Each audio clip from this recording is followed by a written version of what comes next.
Good evening, ladies and gentlemen. Hope you're all having a wonderful day today. It is, move this, it is SHOT Show, day number 1. Yeah. Mass Effect. It is a vibe, so I thought that would be good because I forgot to put anything on this laptop that I have for editing. So I had no music files whatsoever. So I was like, okay, I'm just going to find this, download this off of YouTube. And here we are. So, of course, the Mass Effect theme is probably my go-to at this point. Kevin says, are we 50 BMG posting? Absolutely.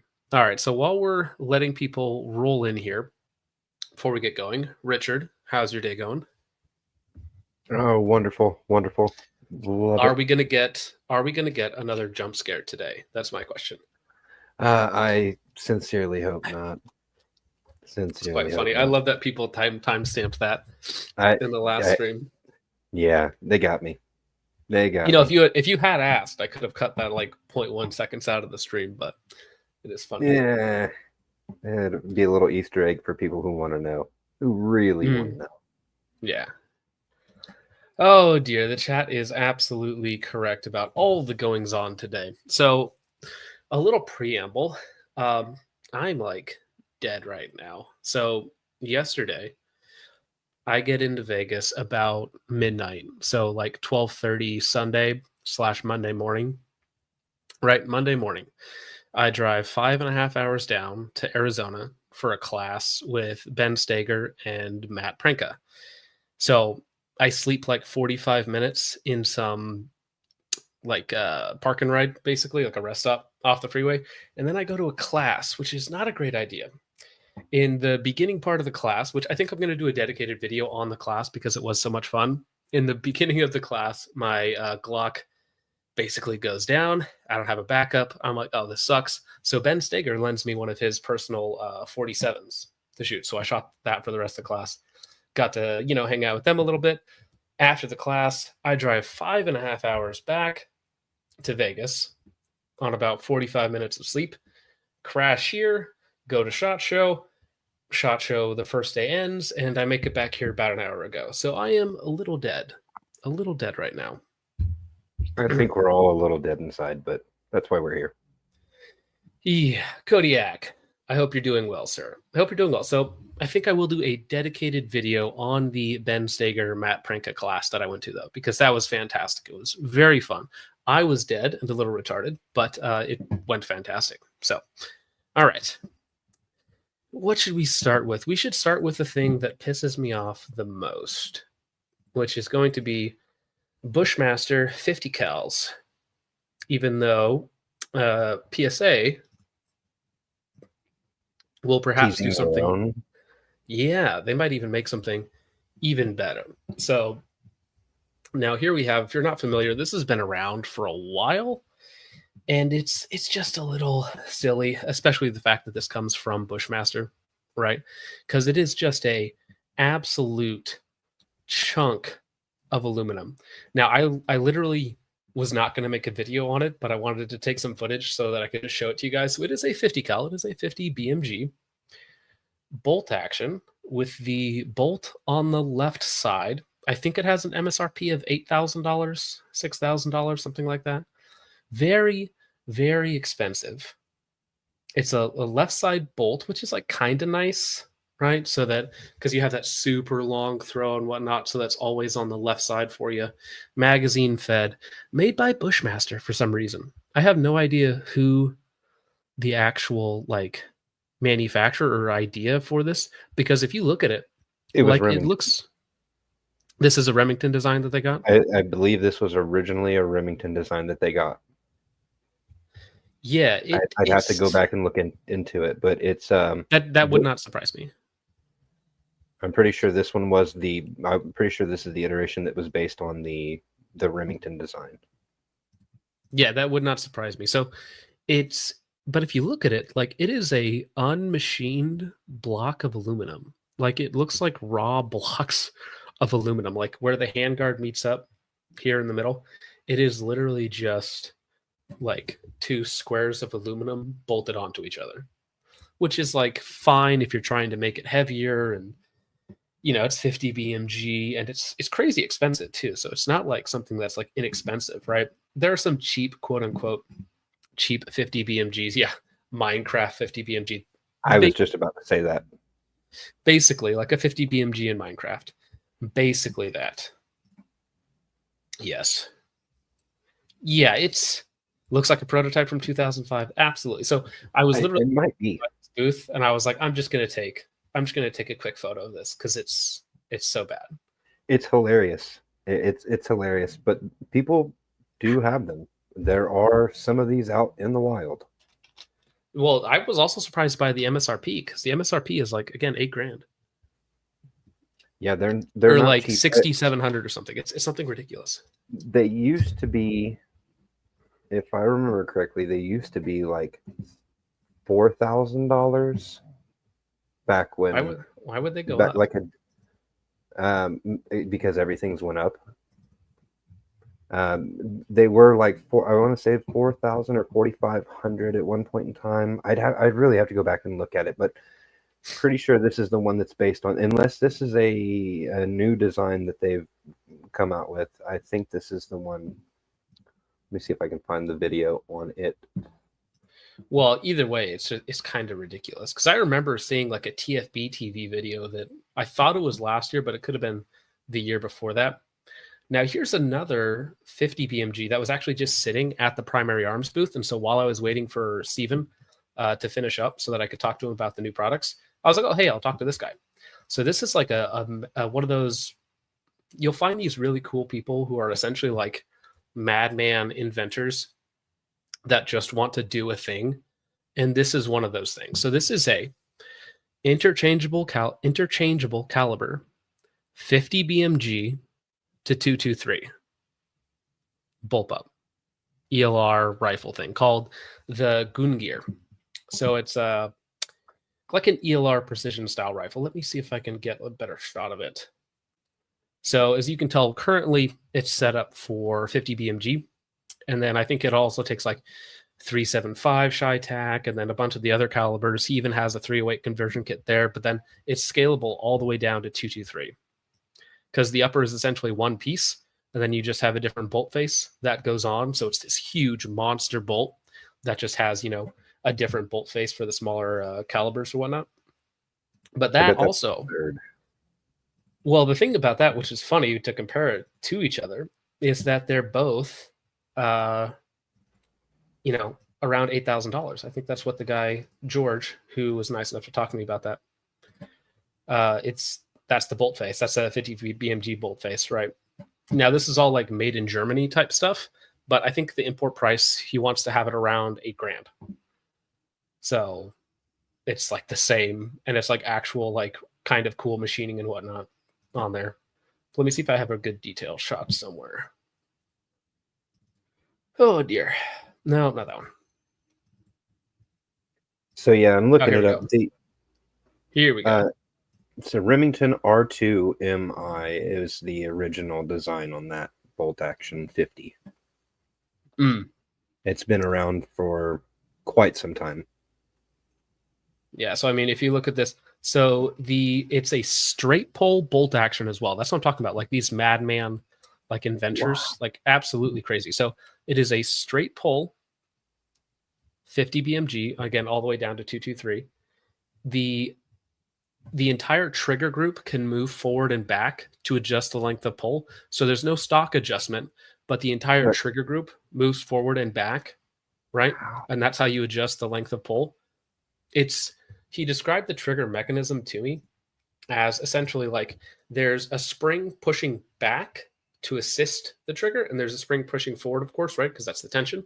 So by having opposing springs, you can take the pull weight essentially down to 0 on there because it's like an assisted trigger almost, right? So you have like 6.1 pounds of resistance this way, and then you have a spring pushing the trigger that's like 6 pounds or something like that. So you can literally have like a no pull weight trigger on it. Again, absolute like madman designer type stuff.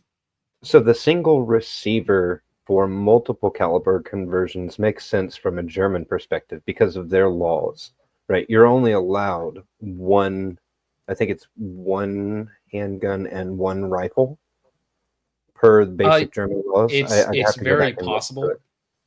But so you can even see the charging handle for the bolt, which is incredibly small, can be adjusted forward and back. It's a very, very interesting system. But yeah, what a way to compare $8,000. That's wild. Yeah, there's a tiny, tiny little bolt that has his patented lockup method where it's like all these teeth that like integrate in. So it's like not like a 3 lug, it's like 20 lug because it's like all these teeth that rotate into position on the barrel extension. Yeah, it's an interrupted thread. This is it's a like 5 lug interrupted thread. Yeah, that's that. I'd have to go back and look, but there was another gun from the, I want to say the 60s, 50s or 60s that had a 2 lug interrupted thread, that rotating bolt that was similar to this. And he's probably just piggybacking off the design. Interesting. An artillery style lockup. Yeah, it's freaking interesting. And again, this was all just, it was sitting at the Primary Arms booth while I was waiting to talk to Steven about all the other stuff there. So, all right. Let me see. Now, speaking about Primary Arms, I made an oopsie because I was there checking out all the different scope footage of the new, let me see, the RDB, which is their red dot bright PLXc. So it's a PLXc with like true daylight bright illumination because it has that, whatever they call that technology. It's refractive illumination, basically, where it sends all of that illumination back to the shooter's eyes.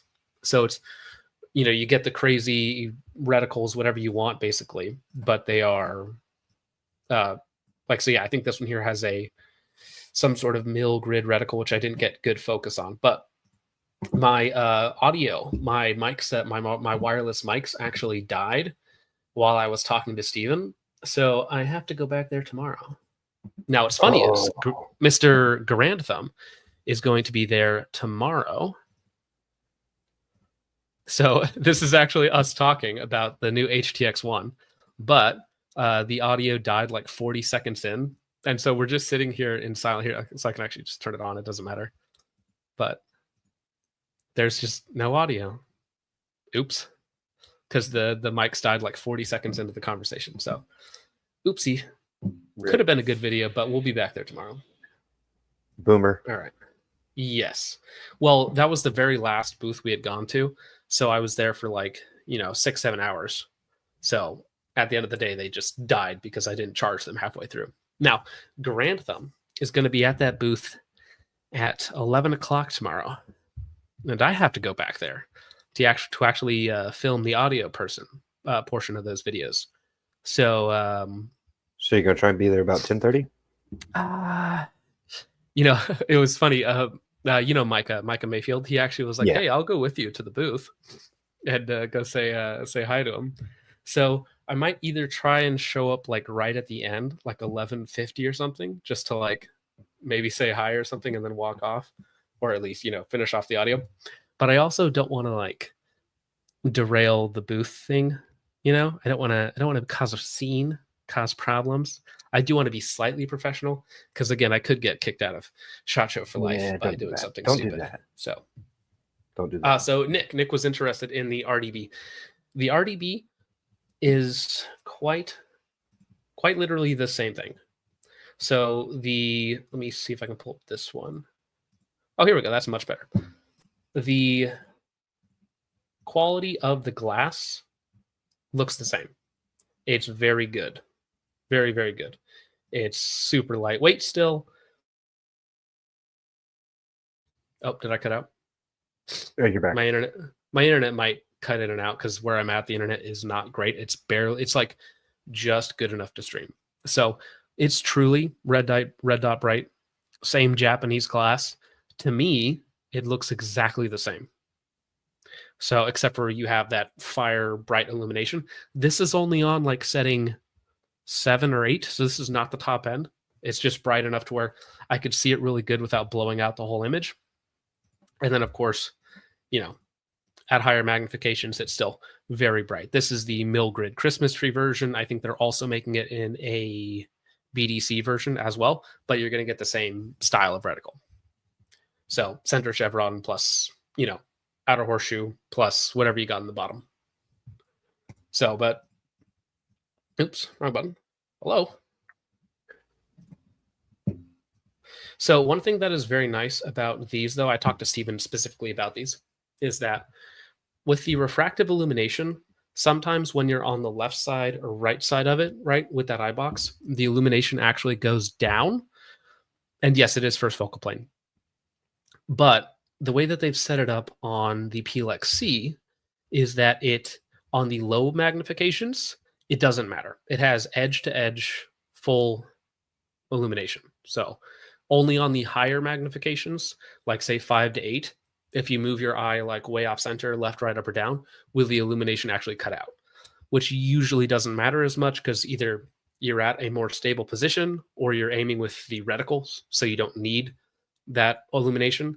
But at the low end, 1, 2, 3x, that sort of thing, it has full left, right, up, and down brightness illumination. So it's basically is just the PLXc with, you know, Night Force style or Razer HD Gen 3 style illumination. So price is different. I think it went up $200. So I think the base PLXc is $1,500. The red dot bright is $1,700, right? So you get, oops, wrong one. You still get all the nice reticle features. So again, it is first focal plane, and you get, you know, your different versions, full illumination, but that technology just is a little bit more expensive. So for instance, it's basically a straight price increase, right? It's like $200 more expensive to manufacture. So they charge you $200 more at the top end. So for me, like, people are looking for that style of illumination, you got it.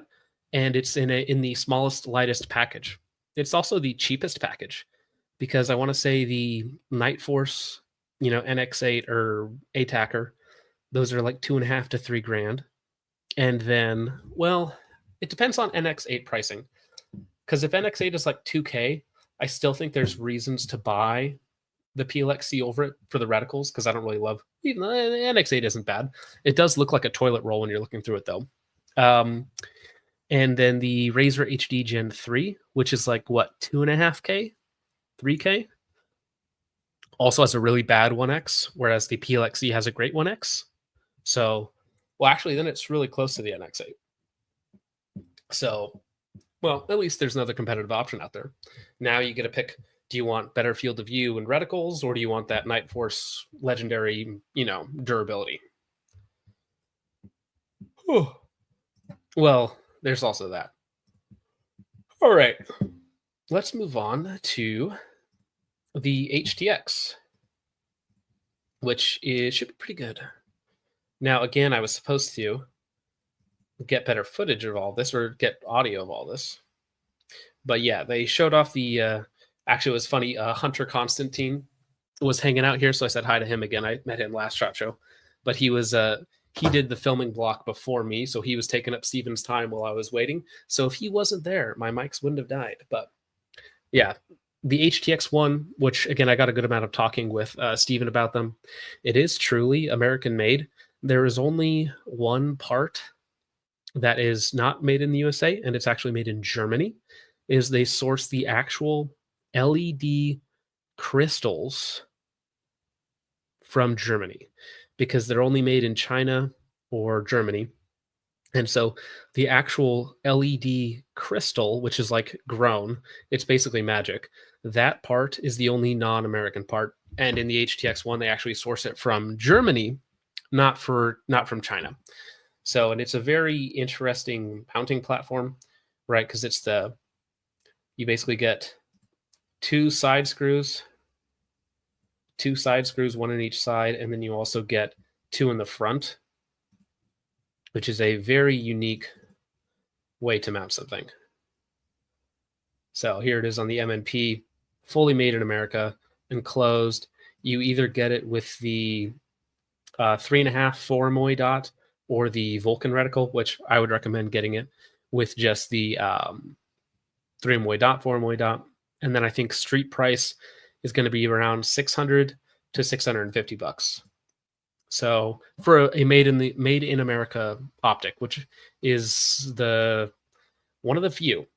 And now these are made in Texas, in Houston, Texas. So that means that they will probably make more of this style of optic, whether that be red dots or prisms, but they will actually have this manufacturing capability in the US, which I think is pretty cool. Kraut Space Magic mixed with Houston Space Magic. I dig Well, it. yeah, it's literally the only thing that's made not in the US is the actual physical red LED crystal. That's it. I'm all for it. I'm all for it. I hope it holds up to durability, because if it does, that'll be great.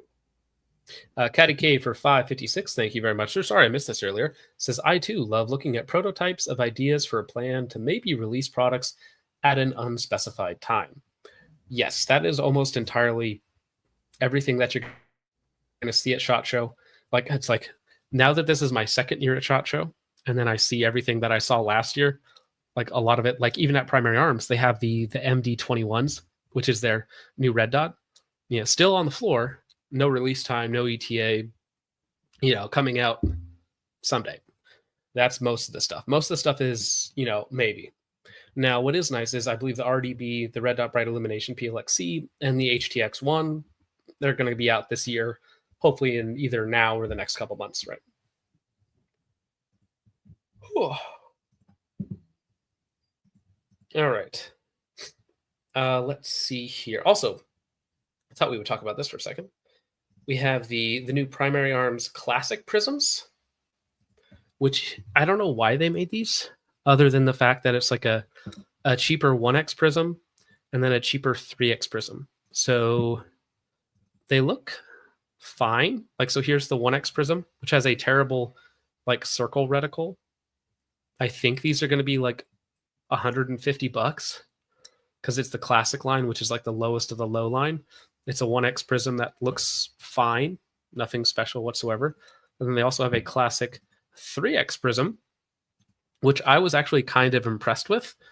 The reticle is very simple. It's just a dot, which some people will actually prefer over like the SLX prisms.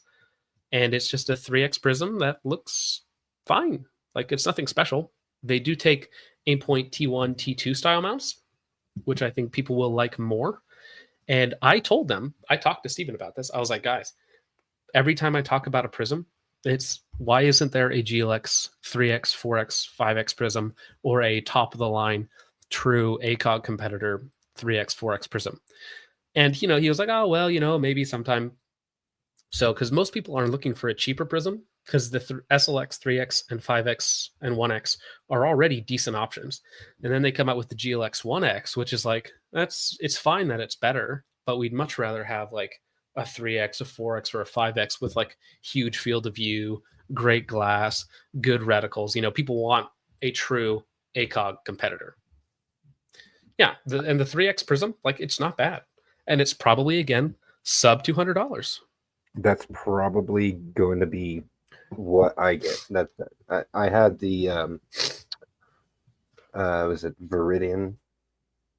Or no, I can't think of it right now. Brain fart. But the other 3x prism I got off you here a while back. That's did you get the Vector from me? Yeah, I got the Vector. Okay, yeah. Actually, what's funny is I don't want to say this, but those might be Vector prisms, the new classic line, because they like similar body, same mounting footprint. So, you know, very fun. And they're fine. They do their own manufacturing, correct? Not for these. These are Chinese manufactured optics. So I mean, they just pay somebody to do their designs and whatnot. Vector. Oh, we're talking about Vector? Yeah. So like Viridian imports a lot of like straight clones of Vector optics. It's just a rebrand. But all right.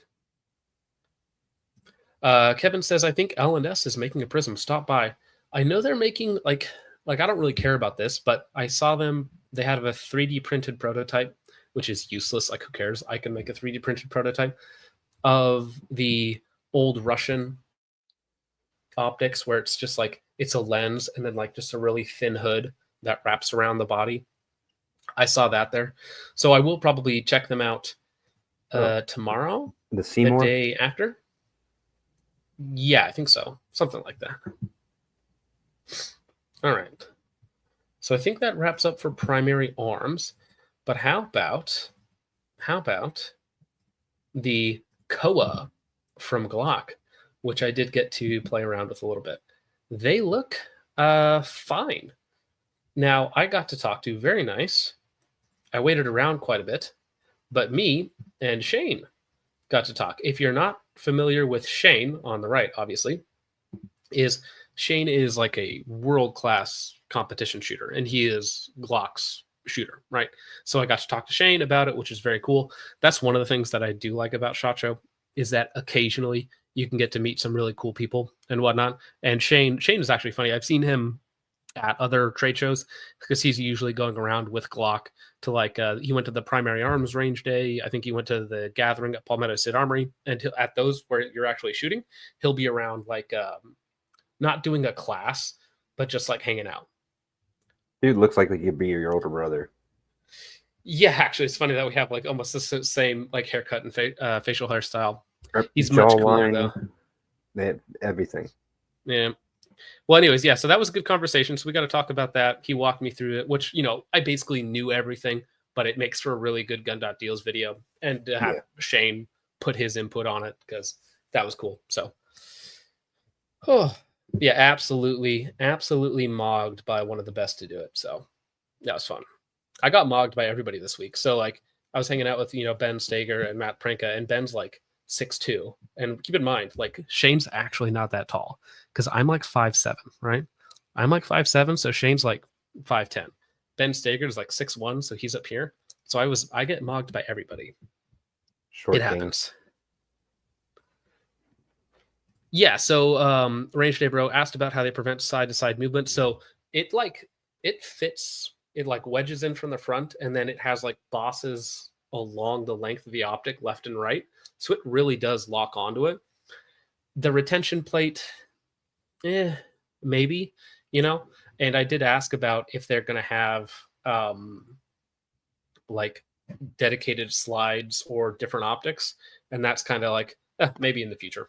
So. But the price is good because the non-full-size guns are $1,000.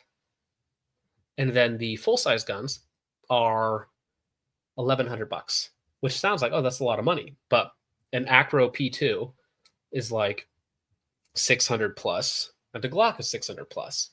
So you put them both together with a new cut, and you take off $200 for the price tag. It's not bad savings. It's almost, well, and again, that's MSRP. So I would not be shocked to see these under $900 on occasion. And if you're a law enforcement guy, blue label, $700 maybe.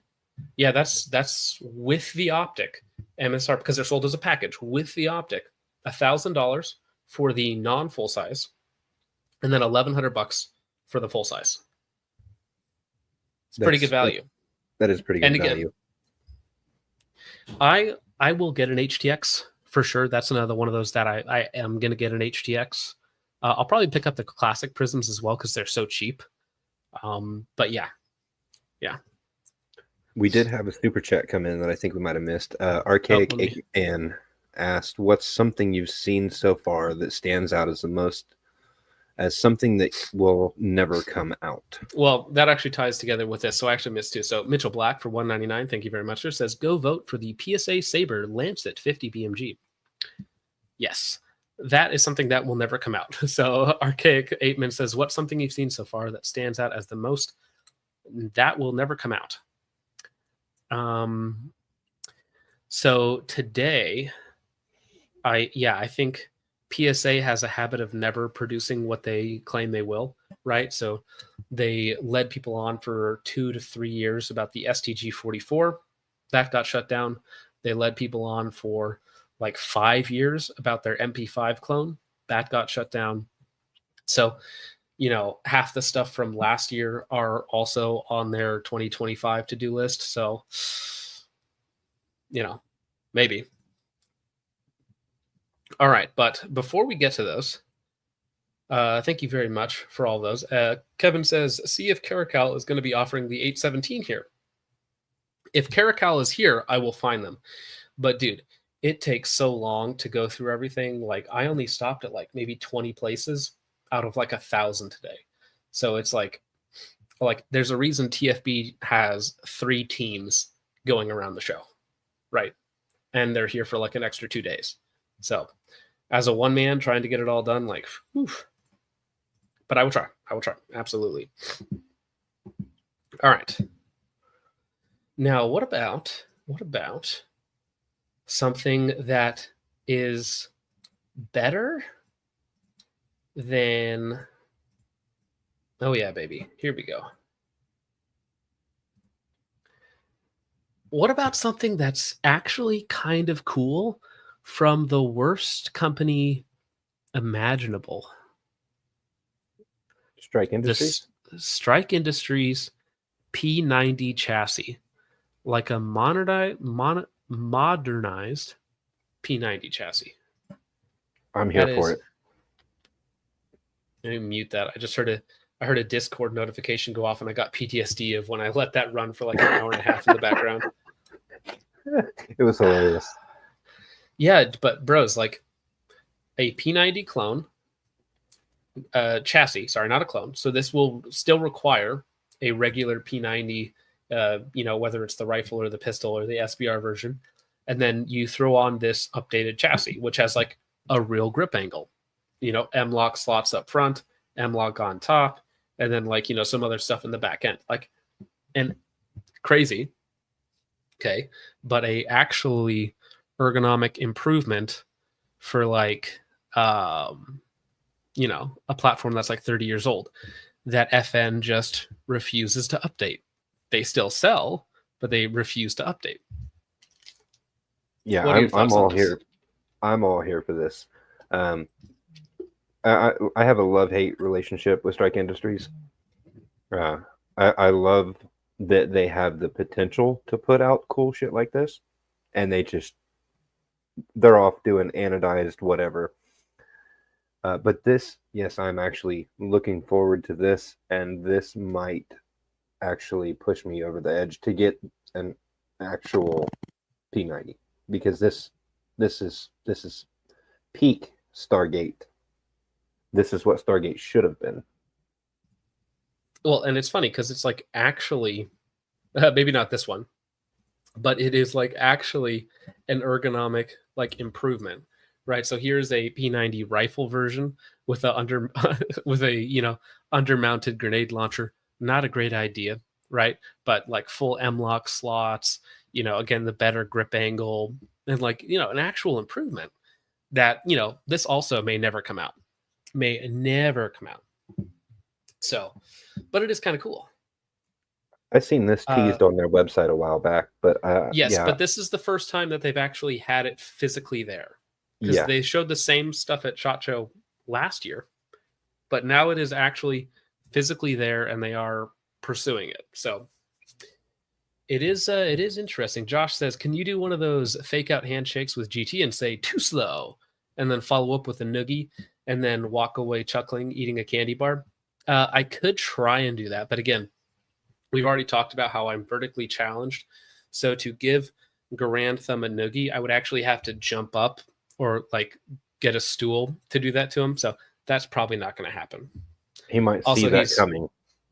Also, he would probably shoot me in a trend-induced rage. So, which would be funny, but I would also like to not die. Yeah. Mace fell out the window for $5. Says, you already know what I'm going to ask. Did you stop by the LaRue booth? Did they have anything new besides the Sieta and the KRG chassis? Thanks in advance. They are on the list of people to stop by, but again, man, I didn't see like a quarter of what I wanted to see today. So that's what, you know, I'm here till Friday or Saturday. So I will be at the show as long as it's open and try to go to everywhere. LaRue is on the list for tomorrow, or maybe not even tomorrow, but we will definitely try to get them. So thank you, sir. All right, let me see. Okay, now what about something even better? So here's a question for the panel. Who has the more realistic path to creating the MP7 we have at home?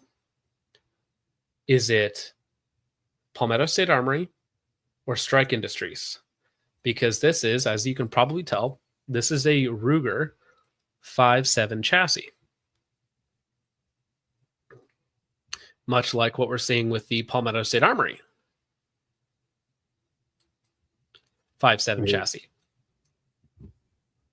Toss of a coin, really. It looks like Strike Industries probably already has it because they don't have to get a gun working. You know what I mean? They don't have to deal with PSAs. That's another thing, is that this is actually pinned on. So you can see down here on the bottom right, it's actually pinned on to the frame itself. So it's much more direct connected than like just a different style of chassis.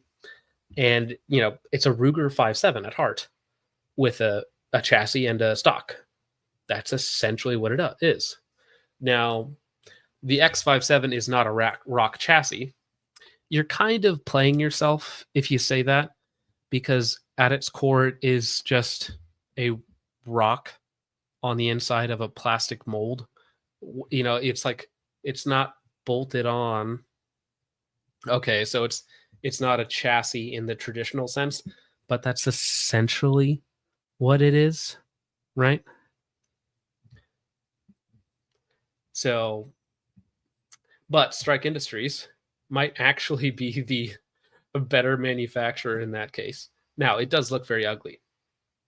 And so, you know, if you're into aesthetics, although if you're into the idea of a 5.7 PDW, you might be a little challenged to begin with. Yeah, very true. Very true. I like it. Oh, and this one does, I think it comes with this is a meme, but it's the Strike Industries left and right folding stock. So it folds both directions. I've seen that. It's fine.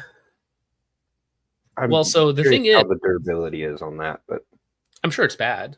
But the thing about the thing about the Strike Industries is that it is just a Ruger 5.7 at its core, which is like not a terrible handgun, right? So you're actually getting a chassis for a not terrible gun, or you can get a one-piece Palmetto State Armory 5.7 that may or may not be terrible.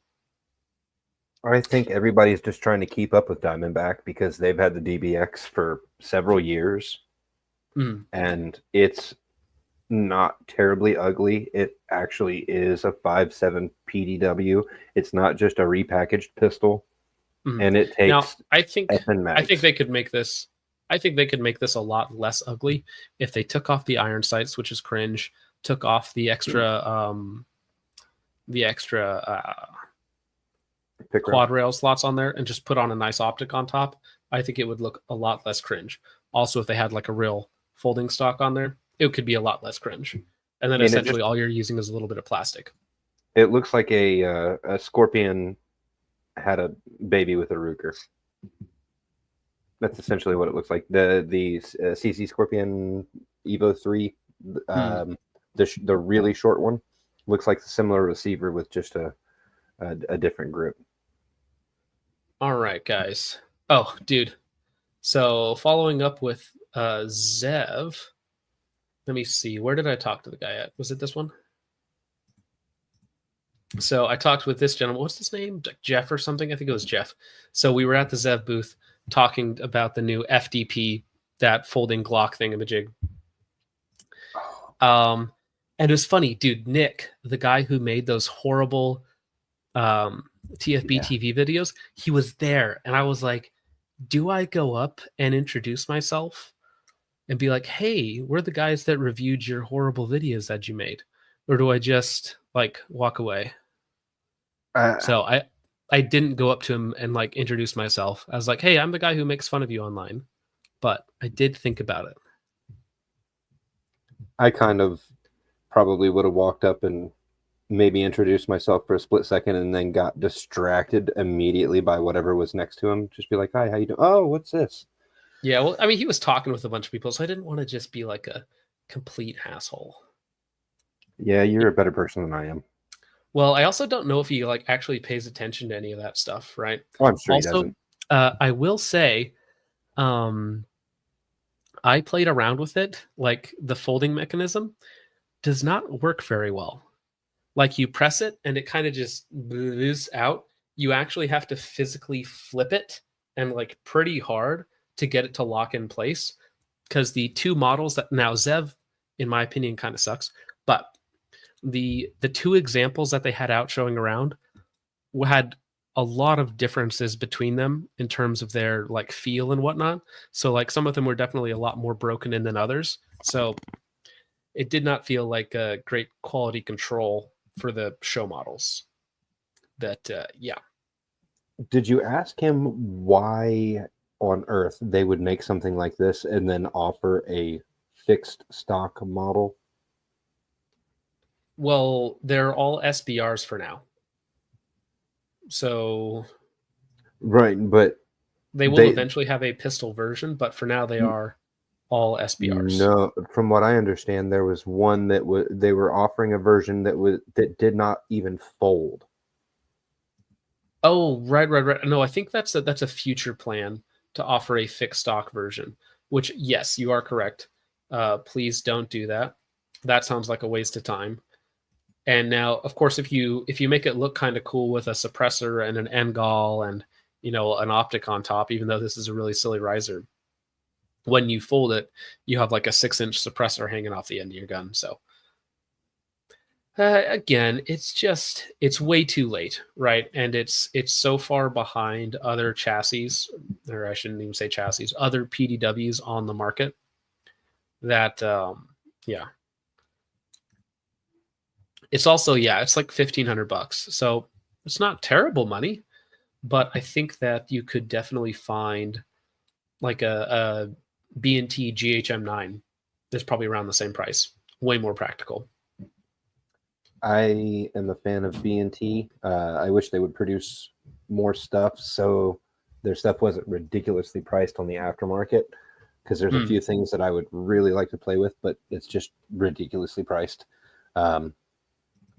If you do get a chance to make it by their booth, I did see they are teasing a true VSS Ventures. And yes, I saw that pop up in the chat. 300 blackout.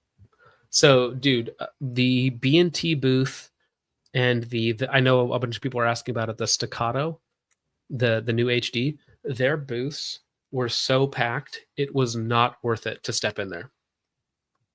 Like not worth it. It was like, it's a big booth, right? They're like 30 feet by 30 feet, 40 feet by 40 feet, something. And it was like the walkway was fine. And then every inch of the booth was filled with a person. So I was walking by like, nope, not going in there. And then walked by the Staccato booth and I was like, nope, not going in there. But EOTech. Now, I do have to go back to EOTech because their marketing guy was not around. So I need to go like actually talk to the guy to film the audio. But the 3-9, the reticle is horrible, terrible. The glass performance is very similar to like a 3X Prism on 3X, of course, like almost identical. That's how it looks, which is not like crazy nice to like a PA 3X Prism. And then at 9X, it's relatively forgiving. It's kind of nice. So maybe this will make an actual kind of good like DMR optic if they could come out with different reticles. But just looking through it, I wasn't like super impressed. How does it compare to the Bug Buster? That's what I want to know. Ooh. Well, the glass quality is a step up in terms of glass quality, right? So it's relatively small and lightweight. It's funny that it's a 3-9 magnification, which was like the basic, like Walmart special scope. forever. And then people are like, well, actually, it's not a terrible magnification range. You know, you can use 3 for mid-range and then 9 to positively ID at a distance. Like, well, that's not terrible. I have The a couple of reticle 3 is dimensions. awful. Yeah, the reticle is awful. But other than that, the form factor isn't terrible. The price isn't really appealing to me, being the fact that it's $1,000. And I would rather go with other optics for $1,000. So... Hey, what's up? A loadout EDC. Yeah. Oh, shoot. You reminded me. I have to go. I have a meeting with Zerotech. They have an LCAN that is electronic push button 1 to 4. So with the push of a button, it instantly swaps between 1 and 4x, which is kind of cool.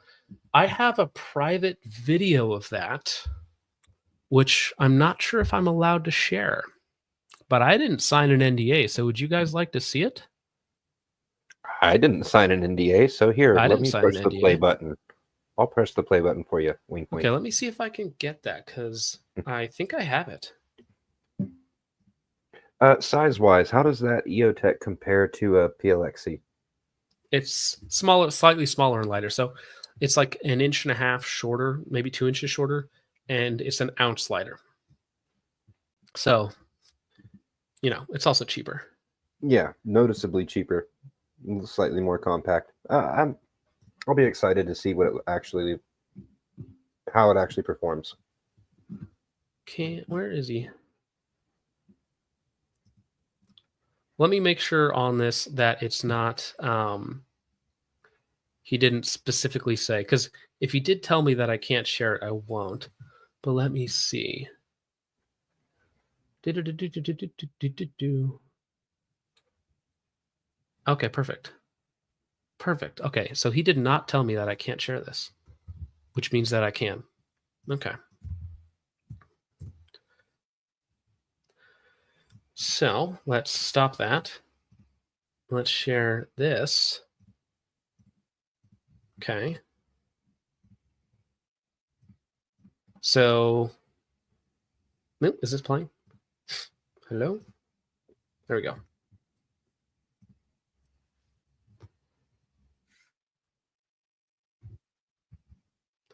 Can you guys see that?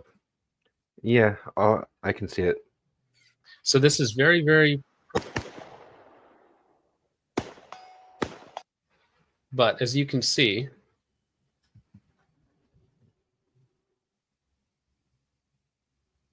zoom in and out with just the push of a button. And I think the real scope switch. The real scope switch. Also funny is that Primary Arms did have a electronic antimatter scope switch at their booth, and it was dead. So, yeah.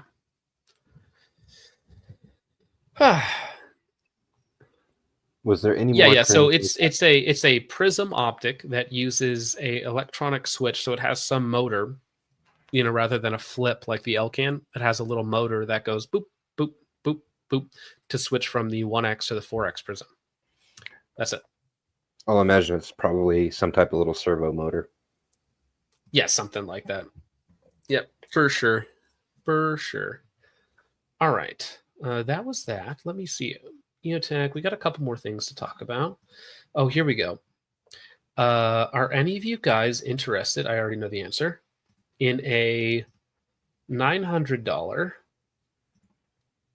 Canik Prime.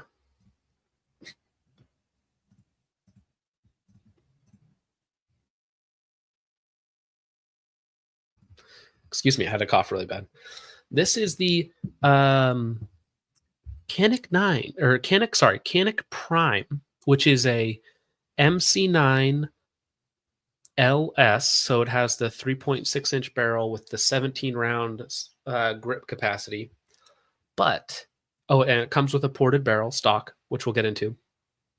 But, no. The MSRP is like $800. It's like something like that. So it's not $900, but it'll be cheaper than that. It'll be cheaper than that for sure. It's going to be like $600 street probably. But it is made in America. That's right. So it is all the bells and whistles. So we have a, let me see if I can get a good shot of it. I know I did. Where is, oh, here we go. So it uses a tri-ported barrel on the end of it. So we have 3 little ports on here, and it's like a bull barrel too, because you can see it like flanges up towards the end. So it's like, it's supposed to be a little more accurate, right? The way that it like press fits tapers into the slide so that it has like a more consistent lockup. So it's supposed to be a little more accurate. In terms of the grip, this is the first Canik that has the grip, which pretty aggressive grip texture, all the way up the grip, which is fine. So it has the aggressive grip texture. That's fine. And then we have the performance trigger, which is really good, right? So this is like, what's weird about it for me though, is that it's the small gun with all of the race gun features. So why don't we do this, but in the full size? Because I like it. It has the aggressive texture. That's cool. It has the really good trigger. That's cool. It has the ported barrel. I love ported barrels. That's cool. Why is it in the small gun? Yeah, that seems like a little bit of a misstep. But if I'm correct, Canik has their system there for the slides and stuff. They could basically just make a long slide, long barrel version for this, and it would go on that exact frame. Yeah. So a few more details. It does have the optics cut on there for RMR, RMSC, anything on there basically. Comes with a mag well, comes with the performance trigger, which the Canik basic trigger is good. The performance trigger's very good, like one of the best out there. Really cool tri-ported bull barrel design, but in a 1.5 stack 9. It does have the 17 round capacity, which is cool, but I would prefer it in, which I'm sure they will. But this is their first American-made pistol called the Canik Meta Prime. I'm more excited about this than I am HK's first American-made pistol. I'll tell you that. Now, it being Canik, one of their higher end pistols, the packaging is always very cool, right? That's one thing that Canik is actually good about. They also, not this. What am I looking at? Here we go. So they also did debut it with their new optic, which is like, it's an enclosed Holosun EPS clone. So you have an enclosed optic. Beating myself. Let's see here. Looks like the O sight. Well, not really. It's small because it's a RMSC pattern. Oh, the new they have a new O sight S. Oh, I didn't know that. I didn't look. Yeah. So it has like a light sensor on the front, which I of course think is a meme. It has a 2 MOA dot plus a 32 MOA outer circle, which I also kind of think is a meme. Fully enclosed, which is kind of cool. RMSC. So for me, it's more of a Holosun EPS clone than a O-sight, but because that's basically what I'm carrying right now. Logan sucks at shooting for 19.99 says this is some BS. YouTube didn't send the notification of this live stream. Well, sir, apologies accepted, and with that $20 donation, you are now back in the good graces of this stream, and you are forgiven. Thank you very much. Or at least that's what the Catholic Church would say in the 1400s. Testing 2741 for $5 says new, quote unquote, Canik ports from the Smith & Wesson Old Performance Center line, guts and trigger of a Walther. Kind of, yeah. I mean, the new Walther PDP, like their performance triggers, also pretty fantastic. Probably even a little better, I would say. But yeah, I think that they definitely do borrow some stuff. Nick for $5 says, I own a PDP and 2 Caniks. Walther doesn't make anything like this. F-series guns all have the super fat PDP slide, which is chunky. It's fatter than a double stack Glock. Yeah, absolutely. The PDPs are very thick guns, which some people like, and some people don't. Didn't they make a smaller size version of the PDP that was marketed towards women? Ooh, did they? Well, yeah, you're right. I think that they were the ones that debuted like a woman's gun. And it's like, well, actually, this is just the gun that people wanted because it's not quite so fat. GL Dude 14 says, will you be voting in the PSA 2025 poll? That is the video we're about to take a look at. Unfortunately, they did not have a fix our current designs and QC vote options. Shaking my head. Yes. We all have to vote in that because it's apparently Nick's birthday today, and he said that he wanted everyone to go and vote for the 2011 to sway the poll. That's right. I like calling it the PDF. Yes, people like calling you the PDF. Logan sucks at shooting for 199 says, forgive me, Father, for I have missed the stream. You're forgiven. All is forgiven, son. I appreciate it. Yeah, the PDP is kind of ugly. The more I think about it, the more I look at it, I'm more like, eh. But I don't own one, so I guess I don't need to worry about that too much. Let's see. I think we got one more thing that I checked out today specifically, and that was the Danan Romulus. All right. Here we go, guys. Let me know what you think about this. In 2025, a new double stack 1911. I know. It's crazy. It's revolutionary. It's certainly not part of the trend. But what we have here is a South Korean-owned company called Dasan making the Romulus, which is a double stack 1911.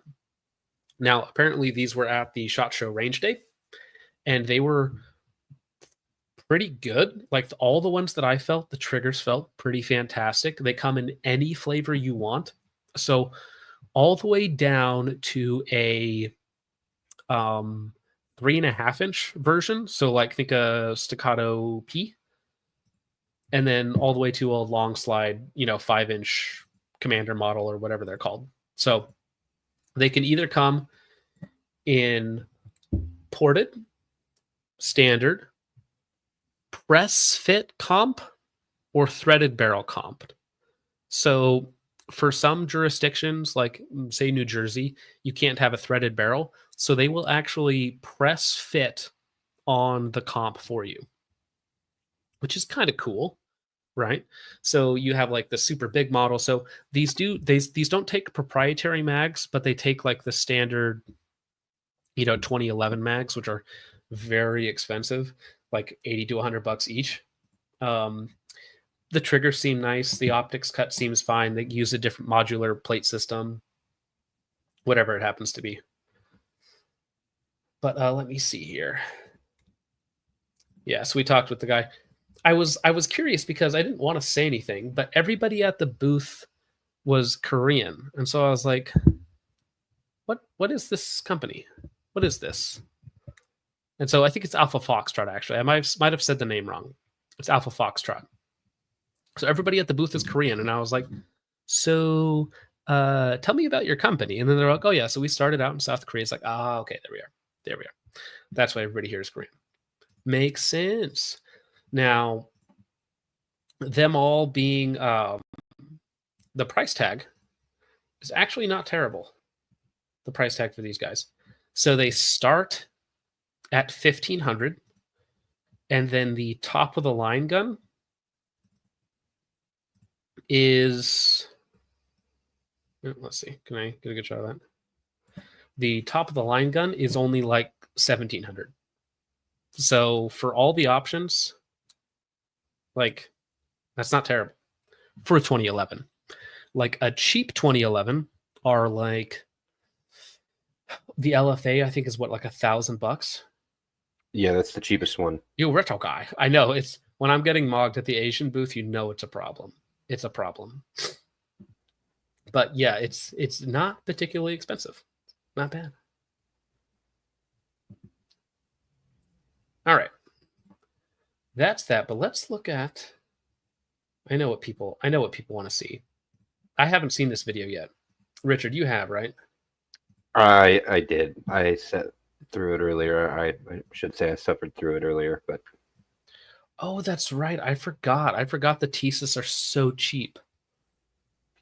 Yeah. See, that's tempting to get just as a meme. I did see That's that cheap. they have TSOS had something else out that they were releasing this year. What was that? It'll come to me in a minute. I will find it. All right. Well, actually, if that's still working, we'll just cut that out. Okay. So we are holding up. All right, let's go ahead and listen to this. So this is the Vote Now 2025 Concepts Gun Poll from Palmetto State Armory, which I did not go to yet. SHOT Show is upon us.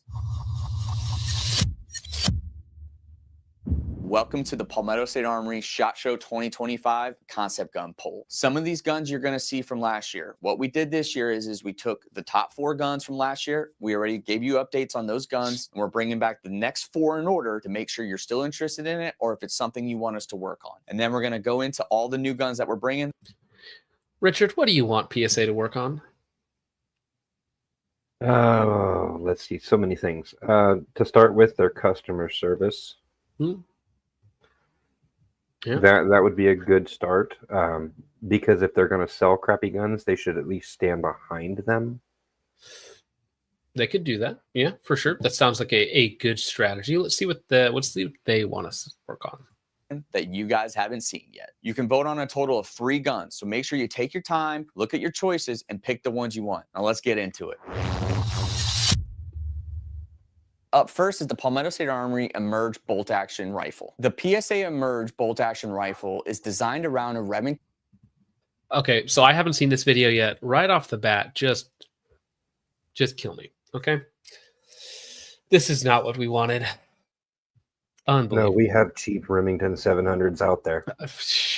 I mean, literally from like any company. My first rifle was a Remington 783 that was hilariously bad, but also quite fun for like $250. Testing 2741 for $2 says, how about making AKs right? Too complicated. How about a bolt action rifle? Nick for $5 says, we're all voting for the Saber 11. I can fix her, bros. Well, no. What you need is actually the Jackal 3.0. Forget the 2.0. That's already trash. Let's move on to the 3.0. But yeah, let's look at this. Remington style 700 action. It will take many aftermarket Remington 700 accessories. Our plan is to offer these as just receiver sets, as well as complete guns, as well as barreled receivers. They will come in 308 and 6.5 Creedmoor to start, and will come standard with a Trigger Tech trigger. These are modular, build-it-yourself bolt action rifles that you can do at home. Our goal with the PSA Emerge series is to have an entire ecosystem on our website of all aftermarket bolt action rifles, as well as accessories that go with the Emerge series lineup. This will allow you to build this gun into whatever configuration that you want from the start.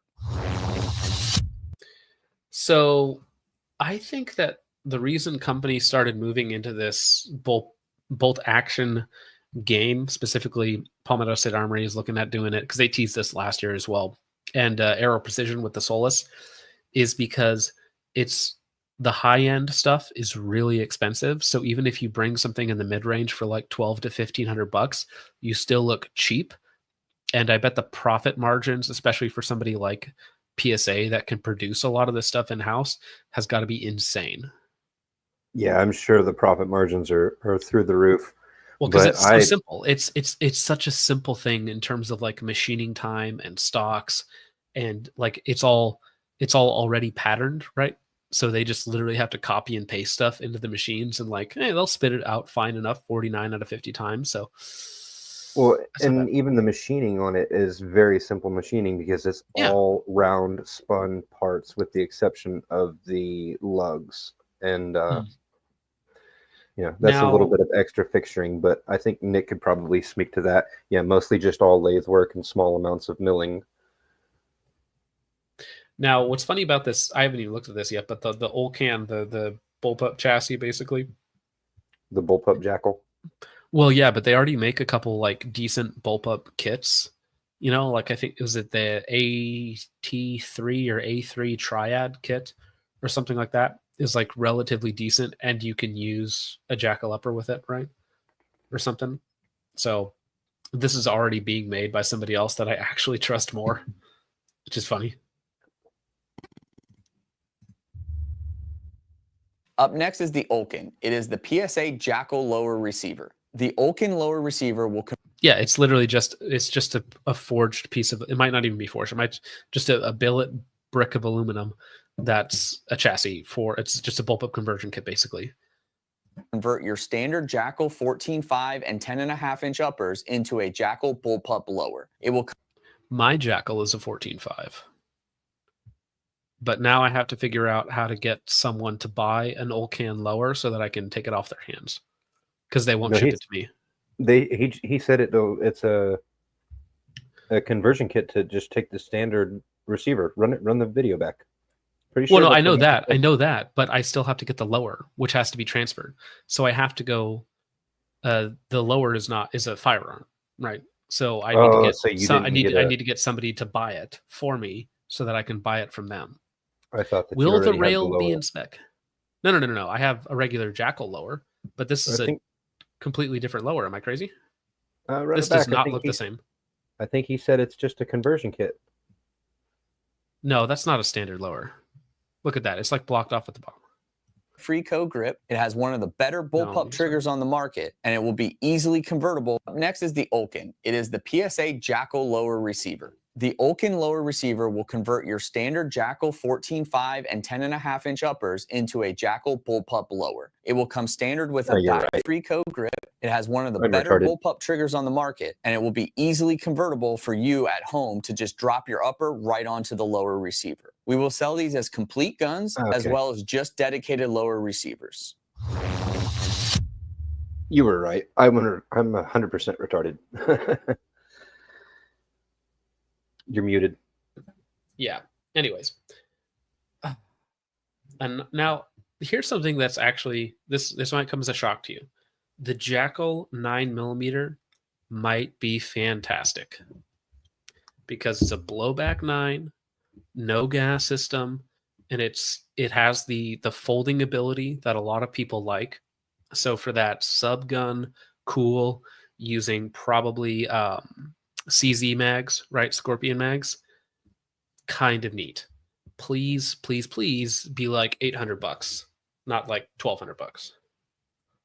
Well, I think the Scorpions are down to around that price now because they were having such a big issue with them just detonating out the side. They were blowing out receivers quite regularly for quite a while there. Scorpions don't have great ergonomics. So like literally what PSA is showing here, because it's mostly an AR with a internal recoil system, is already better than what you're going to see on a Scorpion. So the funny thing is, even if they're the exact same price, it's probably better. Right. And there's very little to mess up, right? As long as the bolt is done properly and the barrel, is fine and the magazine feed angle is good, like a blowback 9mm should just run. So if they can get that right, though.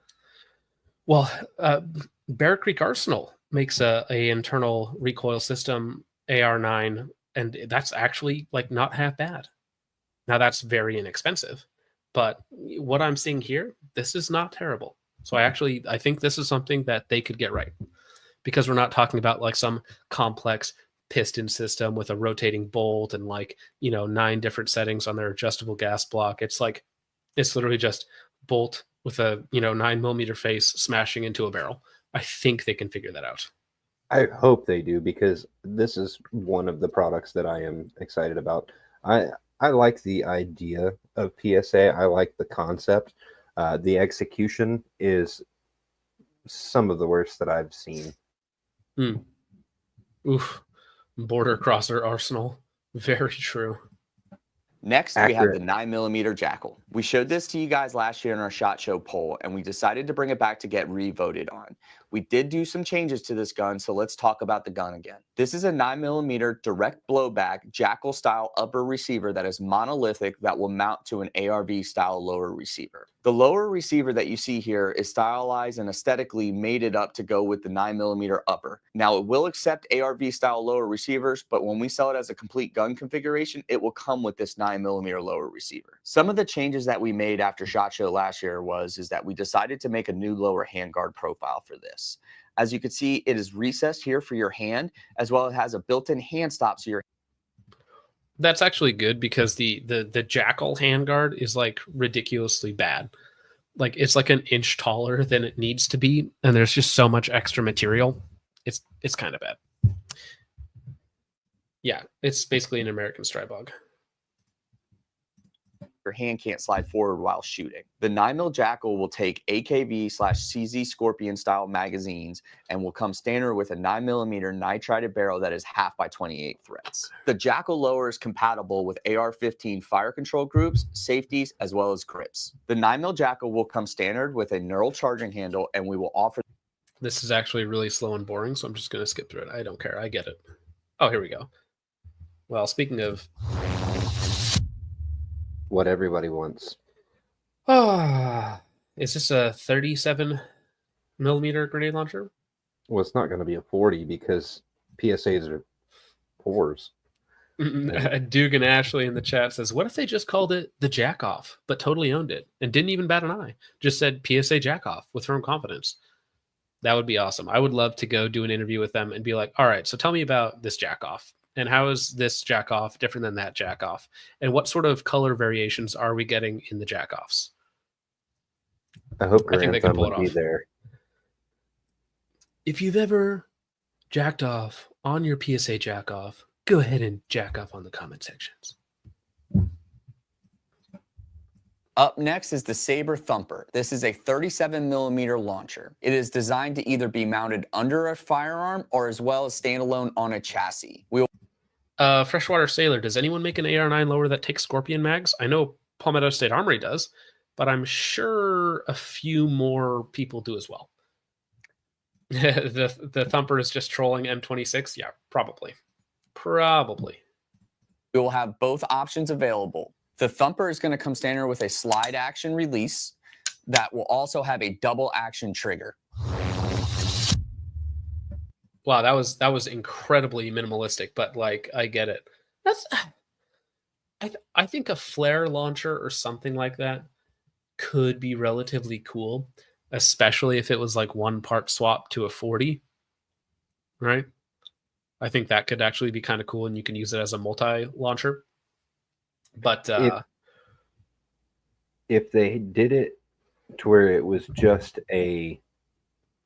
registered as a flare launcher and not registered as correct. A firearm. Well, and then you buy the 40mm tube, and then if you want to do it legal, you could register it as a destructive device and be done.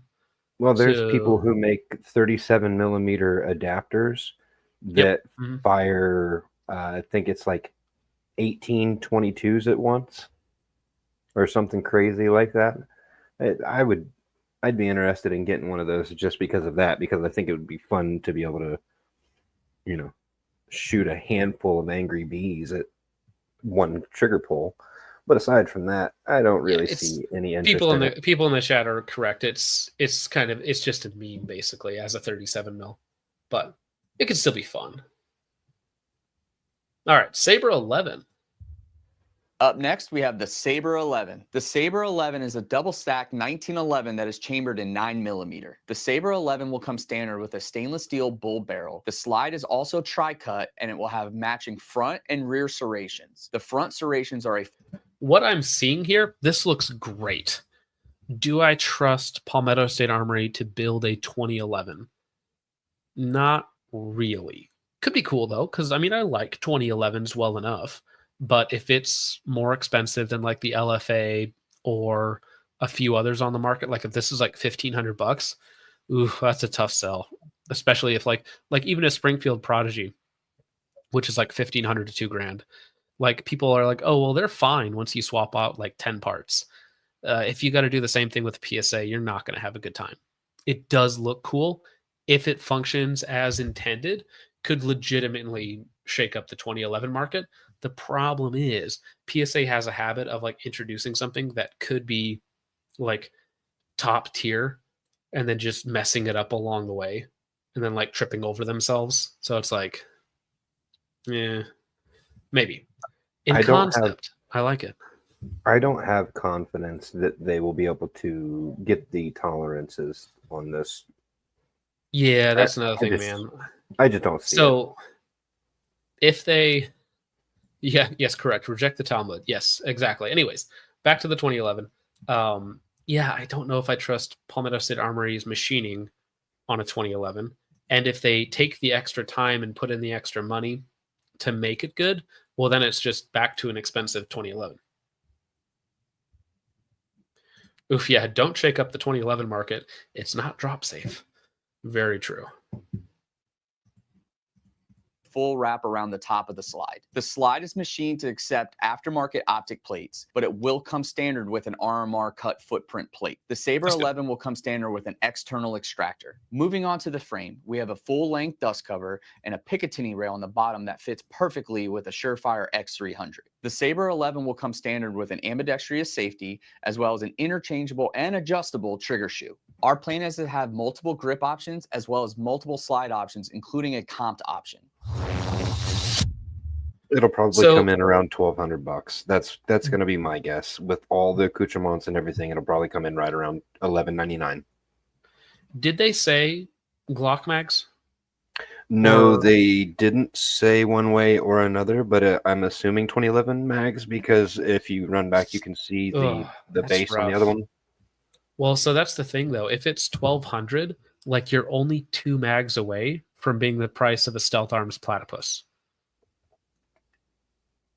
Now the question is do they go ahead and include 2 or 3 mags to make it worth the selling price? Well, yeah, sure. If they included 4 mags in the box at $1,200, then that is like, if the mags are $100 a piece, that is actually a valuable purchase, right? But even so, like for me, like if I buy a Stealth Arms Platypus, I already have 30, 40 Glock mags, right? So like there's no investment for me into something else, right? Because I already have good mags. Well, the reason the Stealth Arms has an 8-month lead time is because people like it, and it is actually a good value in the marketplace. So hearing that does not surprise me. I haven't seen anyone artificially trying to shill a platypus. It's people who are just genuinely enthused and happy with their purchase. 100%. I don't see any staccato marketing. I don't see any of that other bullshit. It's just straight up people like their gun and they run it and they're happy with it. Yep. 570 semi-auto shotgun. Up next, we have the Palmetto State Armory 570 shotgun. The semi-automatic 570 is built off the same receiver set as our pump action. That's right, you can make a pump action or a semi-auto on the exact same receiver. If they had debuted this last year at SHOT Show, I would have been much more impressed. But last year when they were showing off just like generic pump action shotguns, like a 570 knockoff, it's like, it's not really that exciting. But like a semi-auto that you can build out and customize, like, American made. The 570 that they were teasing last year was basically just a 500 action that took 870 parts. That was, slightly novel concept, but I'm going to assume that this is just the same, like you said, just the same thing revamped slightly. Right. It's just with whatever semi-auto thing. What's funny is this is going to be Turkish quality control at American prices. That's what I think. Having my own experience right now with Turkish semi-auto shotguns, they got to at least be a little bit better. Well, you would hope. GL Dude 14 member for 8 months. Thank you very much, sir. Says, I'd send you my tax return if PSA's semi-auto SG runs. Well, this is a handshake deal, sir. And if I get one and it runs, I will expect your attack return. Thank you very much for putting that in writing in front of 800 witnesses. Thank you, sir. But I think that is a safe bet on your part. I think we can get one and strap it to one of them little robo dogs. Ooh. And then it can run physically. Does that count? I think that counts, right? Yeah, we'll allow it for this. So pins are going to walk you up. The pins are very scared. Very scared. I'll testify in court. Absolutely. Yes. Because it's built on the same receiver as our other 570, it will still accept 870 stocks, will still have an RMR cut footprint receiver, and will have a slide release for your bolt release on the side. Unlike a traditional semi-automatic shotgun where the charging handle is on the bolt, we have moved it to up by the fore end. What? Look, can I see that again? What? No. You see, the point of it being on the receiver is as you insert that last round or drop in your emergency reload, you simply push the button because your hand's already there, rather than wait to put your hand in the correct spot on the stock, which for you may not be where you actually want your hand placed, to hit a blind bolt release. Why would you do that? I think The there's reason a bolt release on the back. This is just a charging handle, isn't it? Is there a bolt release at the back? Maybe if it's just an extra bolt release or a charging handle, like I guess that's fine. But if this is also the bolt release, then maybe I'm crazy. Yeah, there's the button just above the so that is the trigger. bolt. Okay, so that is just the charging handle. I do like that they moved the button from the side of the receiver further back to where you can reach it with your index finger. Well, right, that's for basically a right hand bolt drop if you're right-handed, so you can just reach with your index finger and push it. Yeah, as far as putting the charging handle on the front, that screams bullpup to me. That just screams that they're going to turn this into a bullpup. Yeah. Interesting. Yeah, I still don't think I love the charging handle at the front. I'd rather just have it attached to the bolt. Release for your bolt release on the side. Unlike a traditional semi-automatic shotgun where the charging handle is on the bolt, we have moved it to up by the fore end. The charging handle is also non-reciprocating on this semi-automatic, so you do not have to worry about it being in your way while you're shooting. The front hanger on the shotgun is still the same hanger system that we use on our pump shotgun series, so it allows you to move it and manipulate it where you need to so you can adjust your barrel length as well as your mag feed tube. The semi-automatic 570 is a part of the build-it-yourself shotgun series, so if you have a pump shotgun at home and want to convert it to semi-automatic, it just is a couple extra parts and you can do that. Next, we have the 338 Arc. Dude, is Q at SHOT Show this year? I should go by their booth if they are. Q is getting a lot of hate right now. I should make probably a dedicated video on this about the Q meltdown about their suppressor being like a joke. A joke or a ripoff? Well, it's just like a generically baffled can that they talked about like 2 years of development or something for, and they're just like, oh, it's so amazing, all this, and then somebody cuts it in half because their weld failed on it, and they're like, it's just generic baffles on the inside. Yeah, I've seen that. Yeah, Otter Creek Labs. Yeah, so they had a fail in the welds, and they're like, oh, that sucks. Thanks for my brand new suppressor being shit. And then they cut it in half, and on the inside, it's like literally, it's just generic baffles that looks like it was ripped straight off of a Maxim machine gun from like 1890s, 1880s, something like that. So yeah, welding is hard. Now, Nick is not necessarily a defender of Q, but he does note that Inconel is very, very difficult to machine. So it being simpler is like kind of understandable because it's entirely Inconel, but also like don't mess up your welds, please. Well, see, that's the thing that people don't like to talk about is that like generic baffles, like they work, they just, have a lot of back pressure, right? So it's like you it's almost always a trade-off between back pressure and sound reduction. So, you know, which is why I don't really care that much about like flow through cans, like, because there's ways to mitigate the problems with standard baffle cans. And flow through cans come with their own sets of issues, and they're more expensive and they're less durable. So, yeah. Andrew Vishon says, I'm late. What random acts of stupidity did I miss? You missed a lot, sir. Quite a bit. I mean, we had a little bit of everything so far, but thank you that you're here now. Trust the can. Oh, that's good. All right. Jackal. The 338 Arc Jackal is going to utilize a lot of the same components from our Jackal series of firearms, but this will utilize our E4 bolt system that we're using on our 6 Arc as well as 5.56 line of firearms. The E4 bolt will feature dual ejectors as well as a lobster tail style extractor. The 338 Arc Jackal will feature an ambidextrous bolt release built into the lower and will also accept the new 25 round Shouldn't that just be standard though? Like an ambi lower on the Jackals? Why wouldn't we just make that to all the Jackals? Because that's like a pretty cool upgrade to have. Yeah. You got me there. I mean, I think 338 Arc, like if it can get down to under $1 a round, is like kind of cool. It's just like if you need a little bit more energy and your supers hit a little harder, your subs hit a little harder, they're a little bigger. It's kind of cool. It's kind of a mid step between 300 Blackout and 8.6. So it's kind of cool. I think it's like a 350 grain projectile for the subsonics, which is not bad. Yeah.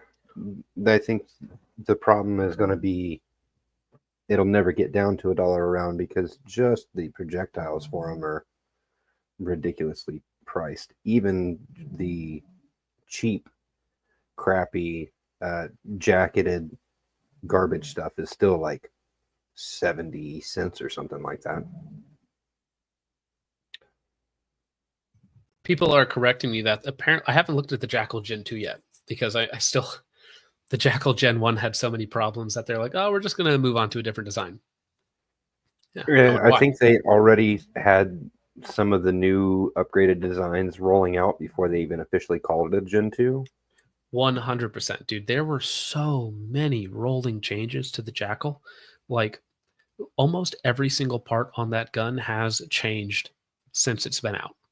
Almost every single one. And I'm going to point that out in my video. So, yeah, like no two Jackals, you know, if it was more than a couple months apart, like different reviewers had different guns essentially. Car 6mm arc / 338 arc magazines from Magpul. The 338 arc Jackal lower does not utilize off-the-shelf 5.56 mags. It will take the Magpul iCar mags itself. The 338 arc Jackal will feature a monolithic upper receiver similar to our regular Jackal line. It will have a left side charging handle that will also be ambidextrous, and it comes standard with a knurled charging handle and an 8-position adjustable gas block. The reason that everybody is making 338 arc is because of the it has Hornady backing, right? So kind of like 6 arc like took off really fast and now has government contracts and whatnot. 338 arc is like how much subsonic energy can we get in an AR-15 platform? So like 8.6 is an AR-10, which sucks, right? I don't want that. 338 arc is a 6.5 Grendel case necked up to, you know, what is that? 8 millimeters, 8.6 millimeters or something like that, right? And so you get almost a straight wall cartridge that has as much powder as possible with the biggest, heaviest bullet possible in an AR-15. The downside is that you get a very the bolts are different because you have a very, very little bolt face left in a standard 5.56 bolt because you have to take out a lot of material to get the 6.5 Grendel in there. Now, if you're only running subsonics, probably not a big deal because it's not that much energy. It is basically an American 9x39. Yes. American 9x39 is just 350 Legend. And it's a better cartridge. 350 Legend isn't a what's it called? It's a straight wall cartridge, whereas the 9x9, 9x39, and 338 arc are not, right? Right, but the straight wall cartridge then allows for the traditional 5.56 bolt face. You can handle higher pressures. It will kind of work with standard mags with a little modification, but it doesn't require any. I kind of any agree with that modification. because it is just using a it's using a 5.56 case essentially, like stepped all the way out. Yeah, And then that's what Legend. 6 Max uses, which uses a 350 Legend case. Yeah. Which is good because it's a standard bolt face. That's what you want. You want a standard bolt face. You don't want a mill out of bolt face. So I get that, but I think if we're talking about like maximum energy, I think that's what 338 arc does. Yeah, and I'm sure it'll probably be okay if you're only shooting subsonic. Well, listen. It's going to be, some of these things exist because there's a military contract for it. Like, that's it. If you don't have military funding and a military application for it, it's not going to make sense for the individual. I mean, the 338 arc already doesn't make much sense because 458 SOCOM exists. But again, well, actually, no, because then we still get like 28, 30 round magazine capacity with 338 arc versus, again, we're talking about like for a very, very niche military application. Yeah.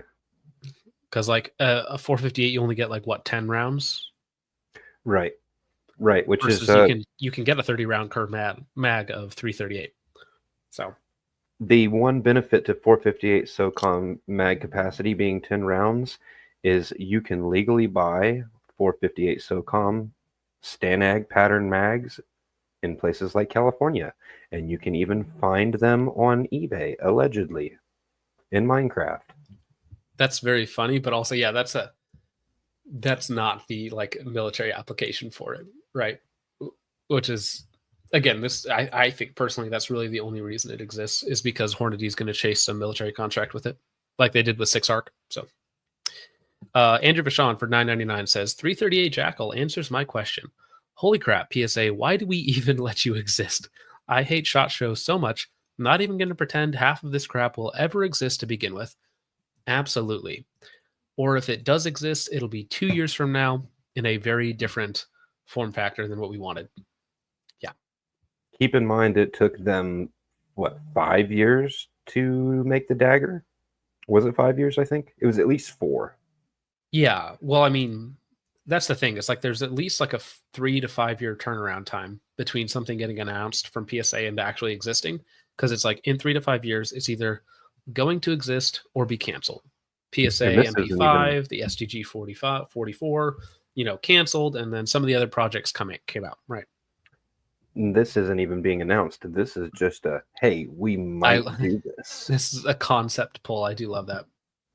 So we might be a decade out from some of this stuff. Yeah, I would, if I were a betting man and we put a 10-year bet out, I would say like half of this does not come out in the next decade. Put that in a trust for 10 years. Next, we have the MSP-45, also known as the manually suppressed pistol. The MSP-45 is a bolt-action pistol. It utilizes a straight pull rotating bolt system. The MSP-45 will take 1911 style grips. It will also take 8-round 1911 magazines. It is chambered in 45 ACP. It will come standard with a top Picatinny rail, and another cool feature about this gun is that it is takedown ready. The MSP-45 is designed to be used with an AAC-45 type. Let's go back for a second, shall we? Like the takedown feature, it's literally the exact same size because you just pull off the grip. It is takedown ready. The MSP-45 is designed like it's the entire length of it, so it's like the exact same size.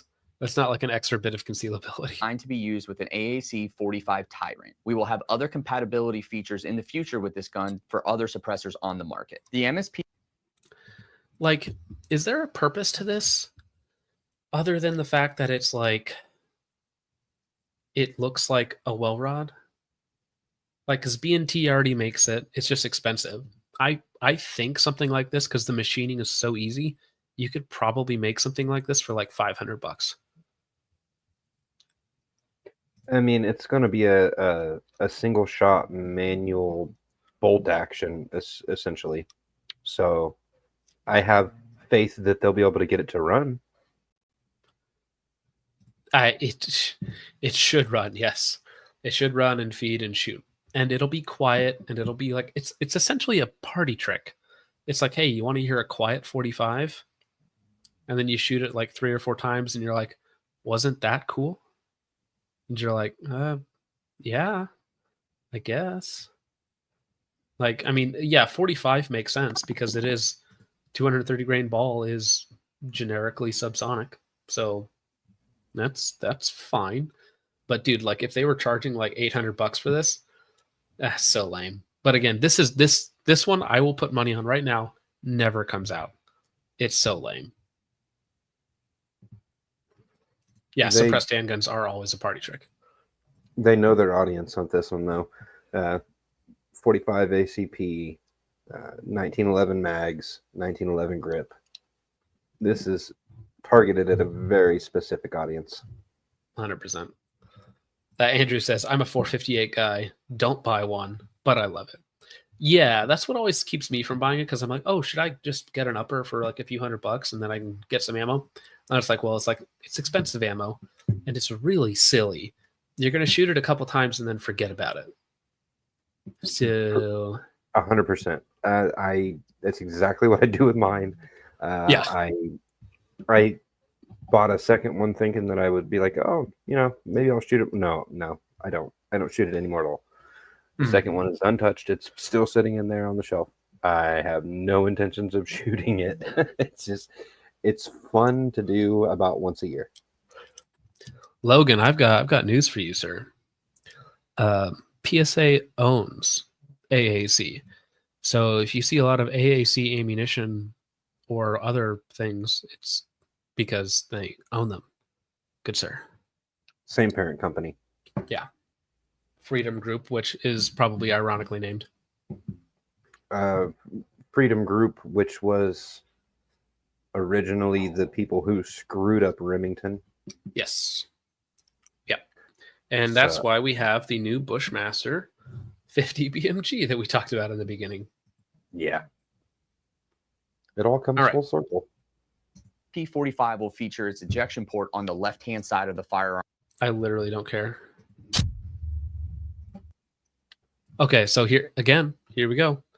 The X9 could be really cool. I don't know why they chose to display it with a Strike Industries folder on it, but we can talk about that later. But listen, small, compact, blowback 9mm, folding stock, perfect subgun. Please be under $1,000. Next, we have the PSA X9. After SHOT Show last year, a lot of you guys requested for us to come out with a 9mm variant of the X5.7, and that's exactly what we did here. This one is inspired by a Mac. The X9 will use a 30-round B&T magazine and will operate on a delayed blowback operating system. The X9 will come... See, here's the thing. The PSA TP9, yes, but it could actually be good. Like, if the ergonomics just aren't terrible and the trigger just isn't miserable, and it's like regular blowback 9mm reliable, like fantastic. Thank you. Please be under $1,000. Yeah, it's very Mac inspired. It's very clearly an MP9. I like that. Well, that's what we want. That's what we want. It's fantastic. Like, yeah, this actually has some potential.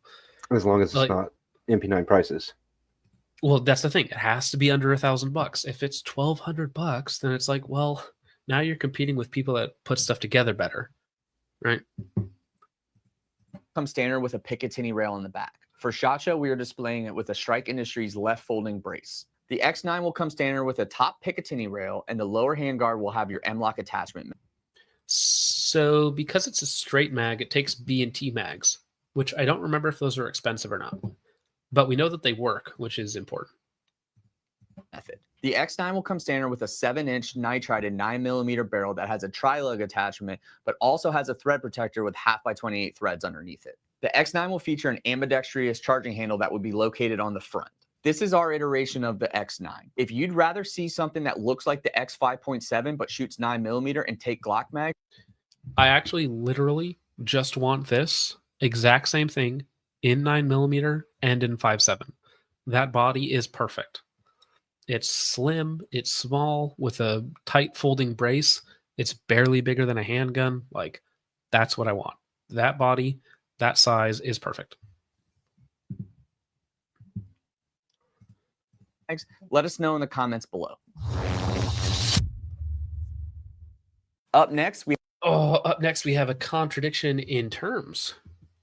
in the comments below. So, what did we do here? Is it just? I'll have to watch this. I'm confused. I don't know what this is. Up next, we have the Jackal 10S Precision. The Jackal 10S Precision is our precision variant of the Jackal 10 that we just recently launched. It's going to come standard with a 20-inch 308 barrel with an 8-position adjustable gas block for all your... Wait, so it's just a Jackal 308. But if it's precision, why wouldn't you have it in, like, you know, let's go crazy. Let's go 6 Creed, like 6.5 Creed, or something like that.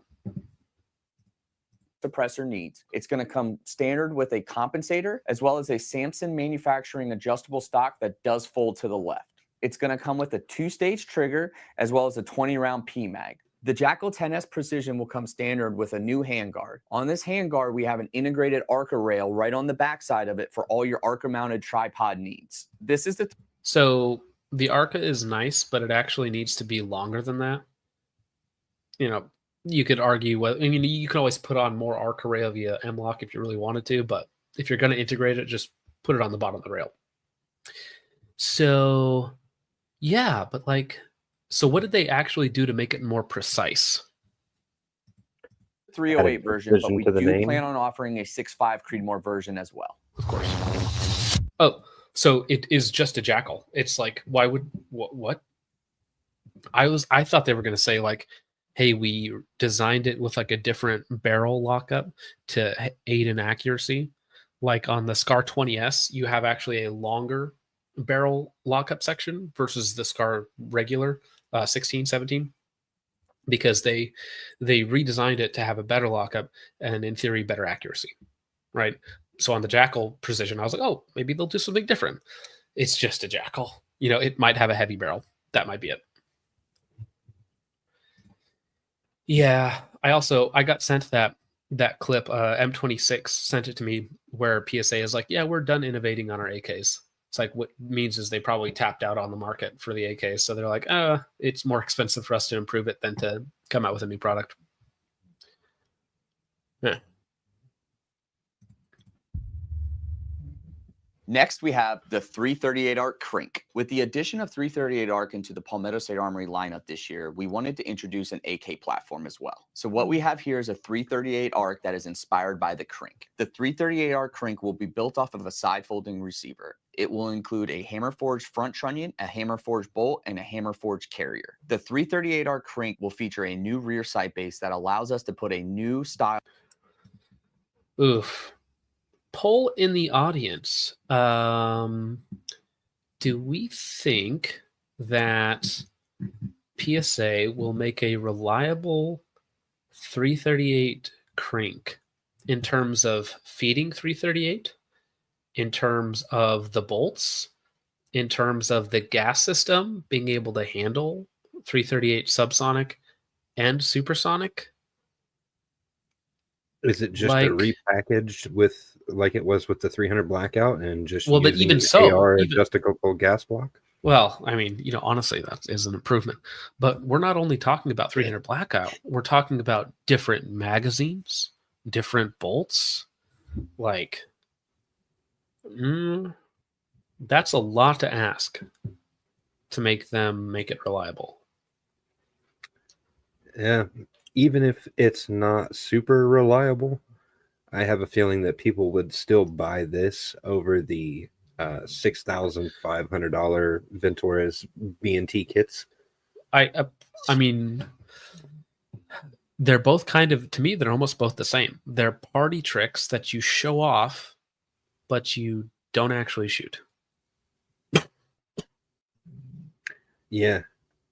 I mean, I'm not super excited about this, but I'm not excited about 338 arc because I think it's just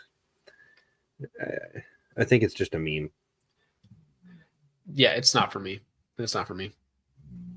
I like shooting big, heavy projectiles and big bore stuff and subsonic stuff, but it's retarded. Yeah. All right, moving on. Handguard system that we are developing here that will use as a chassis on the front half of the gun. It does not include a front sight, as you will be mounting this directly with an optic. The 338 Arc Crink will feature an 8.3-inch barrel that is nitrided and finish off with 5/8 by 24 threads. I do like the handguard on that versus their other ones and other AK handguards. That did seem to be a bit of an improvement. Well, so it's solid actually monolithic. It is basically a ripoff of AK Guys Can Tell Me More. It's basically a ripoff of the Occam defense rail, which is like one of the best AK rails. So, anyways, 5/8 by 24 threads. Next, we have the VOOC 9. After last year's SHOT Show and showing you guys the VOOC in 5.56, a lot of people asked. So again, this is the wrong direction, right? You've shown us the small, compact 9mm. I don't need it with a AK makeover that's 2 pounds heavier and twice the size. Like, you've already shown what people want. Give us the small, compact, portable PDWs. Not a AK something. Like, it's literally just dress up to make it look like something else. Yeah, the X9 or even the Jackal 9. Way better options. That VOOC sounds like a slur. It does. It's good. It does. Get over this here, particular VOOC. one reminds me of the BRN 180 as far as the overall design and the looks on it. And if they already teased this in a 5.56 last year, something this size would have made sense for 300 Blackout. I mean, yeah, rather than 9. Like, taking a 5.56 gun, that size of gun, and making it 9mm, it's not serious, right? It's like, it's cheap to shoot and it's fun. It's like, okay, fair enough, right? But it's not serious. So it is a poll. So a lot of these are going nowhere. Yes, 1,000%. 1,000%. And it is actually funny that they do have an ammo factory. So selling things in calibers that they make a lot of is actually, it's not a bad like cooperative marketing strategy, right? So it's not bad. Hey, can you do a 9mm version? And that's exactly what this is. This is inspired by the Russian PPK-20. Similar to the VOOC in 5.56, we adapted this to have a 4.5mm side-folding rear trunnion on the back of this, similar to what is on an AK-47. On the VOOC 9mm, you will see that we are working with our friends over at Sure Shot Armament who are developing a brace for us to adapt to go into this side-folding rear trunnion. The VOOC 9 will come standard with an 8 3/4-inch 9mm. Something tells me that this will be very expensive. Very expensive. Because if we're talking about like Sure Shot products and we're talking about like all the other stuff that's going into this, like interesting machining stuff that's like not standard, I feel like that's going to be very expensive. Nitrided barrel that is finished off in 1/2 by 28 threads. It will accept our AKV pattern mags that are CZ Scorpion style magazines. The lower receiver will take AR-15 fire control group as well as safety as well as grip. And on this gun, as you can see here, this has an AK-19 style grip that is adapted for an AR-15 lower. The VOOC 9 features an ambidextrous bolt release on both sides of the gun and also features an extended mag release on the bottom. Similar to the VOOC, we implemented the charging handle on the bolt. This is a Jackal style platform and is direct blowback, but instead of yes, I love that it is actually just like a remachined Jackal to make it look different. But on the inside, that's all it is. This gun VOOCs. Yes, very true. Somebody said, where did it go? Yeah, so talking about AAC ammo, I've also had good luck with the 77 grain stuff. But every now and again, you're just going to get horrible flyers with like a 100 FPS difference, whether it's high or low. Like it just happens. Where like if you test like an entire box, it's like you're going to get like 15 rounds with like really good SDs, like 4 with kind of bad SDs, and then 1 is just going to be wild. So like I've put up some really good groups with AAC ammo, but over time it just kind of it screws you over every now and again. And then of course, sometimes they blow up suppressors, which is also not cool. I don't trust their machining with firearms, so I'm not going to trust them to make ammo. And I like I said before, I shoot some sketchy shit. So Mace fell out the window, said, I've had 0 problems with several thousand rounds of 75 grain AAC. I think if you treat it like ball ammo plus, I think you'll be in a very good spot. Because like in general, it's going to be much more accurate than a lot of ball ammo. But again, it's not like true match ammo. So I think if you're buying it in bulk, it's a pretty good price. So I mean, like it's not terrible for that. And it is 75 grain, 77 grain. So if you like the idea of just shooting heavier calibers or heavier 4 caliber bullets, like it's the cheapest way to do that. So having the charging handle on the left side of the upper receiver, we incorporated it on the bolt itself. The Vuk family of firearms will all share the same lower handguard that is polymer to help reduce the weight of the firearm. Next up, we have the palmetto. Dude, calling it the Switch is actually hilarious. But it not being a Glock that accepts a Switch is actually a crime. Or wait, no, does it accept a Switch? That's amazing. I need a PSA Switch with a Switch right now. Call it the Switch squared or something.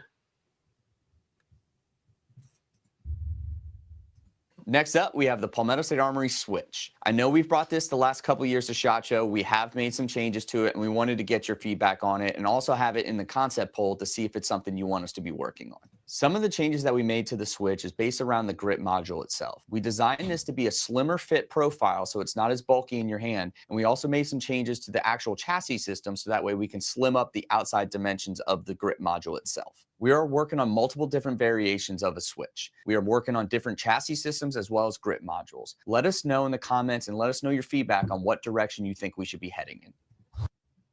Yeah, somebody said it earlier, but this entire video is just marketing. It absolutely is. Look how well it's done. Like almost 300,000 views in the last 13 hours versus like, if you look at the last, like 45. Jackal 2.0 did a lot. That's good. 62, 91. Like this is really good marketing, right? Because you make people believe that they can like influence the future of the company when they already know what they're going to do. Like I think that's I think that is good marketing on their part. Okay, guys, I don't care about this at all. I'm just going to skip. I know some of you guys probably love the idea. I don't care. There's 100 people out there already making really, really good 1022s. Yeah. Yeah, this video is just to generate buzz. Absolutely. And it did that, right? I think their poll videos do very well. Is this the 10 millimeter? Oh gosh, this is the micro. Why would I don't care. It's a micro 380, which is actually I don't have a problem with 380 as a caliber, but I just don't care enough to actually sit here and watch it. I do. Well, you sir should go buy one. I mean, no, I have a problem with 380. Oh, like the caliber, like yeah, it's retarded. It's inherently subsonic. It's lacking in energy. It's overpriced. I would rather it be in 32. No, 38 has an audience, but like, yeah, it is underpowered and overpriced, but it's because it's a niche caliber because it does not do what 9mm does, and it does not have that economy of scale. So that's the one reason why I would never own a 380, even though I kind of like the small form factor reduced recoil guns. the fact that you're spending like 60, 70, 80 cents a round is like, ugh. I have two 380s and a 9x18 that I shoot 380 through because it's just basically the same price as 9x18 now. But Oof. I dislike it very much. Very, very much. Kentucky Ballistics neck scare itching real bad right now. Yeah, dude, this looks like a tube, like an aluminum tube that they shoved a barrel into. That's what I see when I look at this. It looks like Mark Serbu's the ass end on it looks very similar to what he has. Bro, look at the welds. This is just a welded on Picatinny on top. Brother. Are those welds or is that just hot glue? Well, honestly, for the photo shoot, it might be like epoxy or something.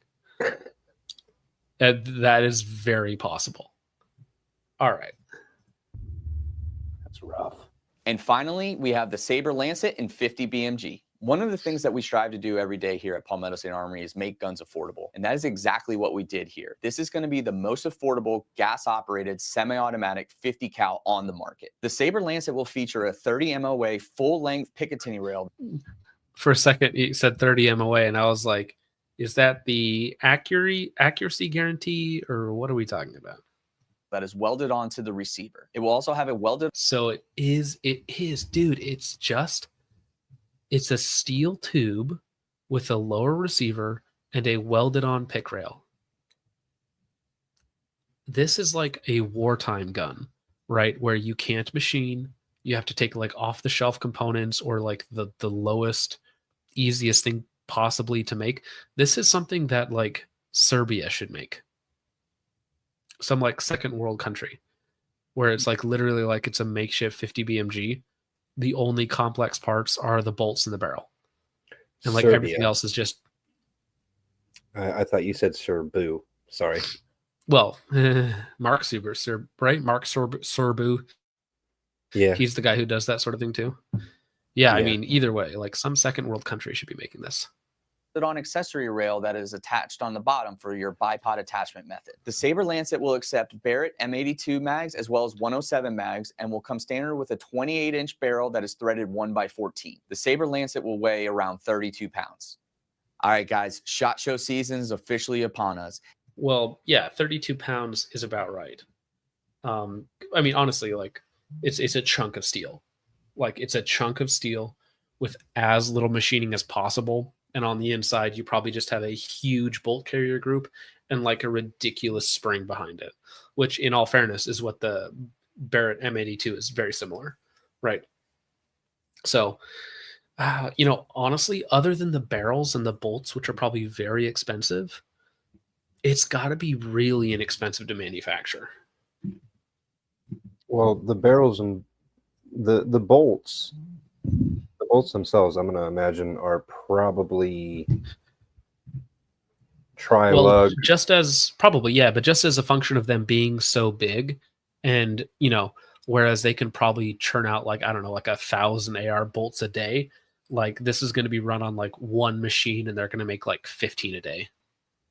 Oh my gosh, no way! TFB TV did an interview, and they said it was going to be $2,000. Ugh. That's a rough sell, man. That's a rough sell. Well, $7 a round for Hornady AMAX for a 12 MOA gun. Legitimately, if they just throw a heavy barrel in there, it might actually be okayly accurate. But $2,000, if that's accurate, like, man, that's cheap for a semi-auto 50 cal, but that's not cheap. That is not cheap.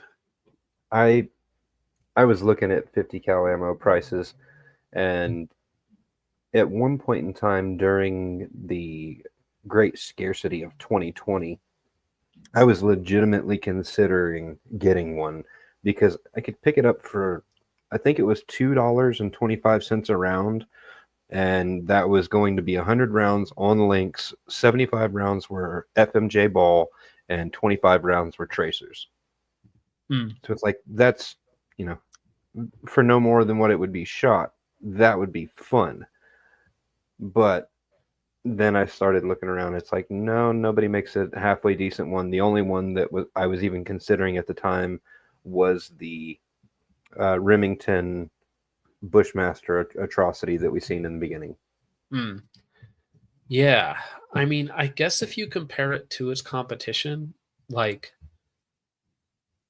$2,000 isn't bad. But yeah, the likelihood of this thing actually getting produced is hilariously low. It's almost just a marketing statement piece, right? It's like, can we weld together Picatinny on a tube and shove a barrel inside for SHOT Show? You know, and like get people to make videos and talk about it. That's probably all that it is. So it might legitimately be glued together. Absolutely hilarious. Yeah. Well, I actually have not seen this yet, so we're actually going to take a look. Oop. We are going to take a look at the Jackal 2.0 because I took too long to review my Jackal. I put too many rounds through it. So now they have invalidated my review. Damn you, Palmetto State Armory. Yeah, no, it's not. It's not. Yeah, late war rushed out product. That's what it looks like. Yeah. Ooh, yeah. Imagine trusting a PSA 50 bolt to not be blow up. Well, the typos there, but yes, I understand what you mean. Like, again, though, if the person is budget conscious, buying a 50 cal, they're not going to spend the money on ammo. It's not like they're going to buy a $2,000 rifle and then buy $4,000 worth of ammo. They're going to shoot it at the range like 4 times and be like, wow, it's a party trick. It's a paperweight. It looks cool in your safe or on your mantle, I guess. Yeah, you break it out once a year for 4th of July, and that's it. Yeah, maybe, right? Maybe. But yeah, something like that. Dude, yeah, again, I waited too long. I used it too much. It had too many problems that I kept having to fix. And so now the Jackal 2.0 is already out. But don't worry, I will still roast the Jackal. And that somebody video... Somebody said the BFG 50 is $2,600. I think that's the bolt action BFG 50. I believe the BFG 50A is the semi-auto version, and I think it is in the $3,000 price range. I'd have to check. 50 BMG. Let me see. All right. Because he has the RN50, and then he has the BFG 50, and then he has the BFG 50A. I am looking it up right now. So the lead times, what is this? It's $1,000 deposit and several months lead time. But... Oh yeah. So yeah, the BFG 50 is $2,600, and the BFG 50A is $7,000 for a semi-auto. Oh yeah, they used to be. They used to be like $3,800. I thought. Yeah, the RN50s are like $1,500. Like a couple of the really cheap models are really inexpensive, but the 50A it looks like a Barrett. So I mean, that doesn't really surprise me. It is basically. It's just it's a gas operated, and I think he even uses a standard gas tube on it. That's what it looks like. Yeah, he's said in his videos before, but it's supposed to be in a softer shooting, and it is basically a direct copy of the Barrett. Uses Barrett mags. Look at what they say on it too. It says not currently accepting new orders because of a 3-year backlog. Bro. So people have been waiting like 3 years for Mark to ship them this rifle. Yeah, he's too busy out flying his private plane and having a good time. Bro, I guess. That's rough.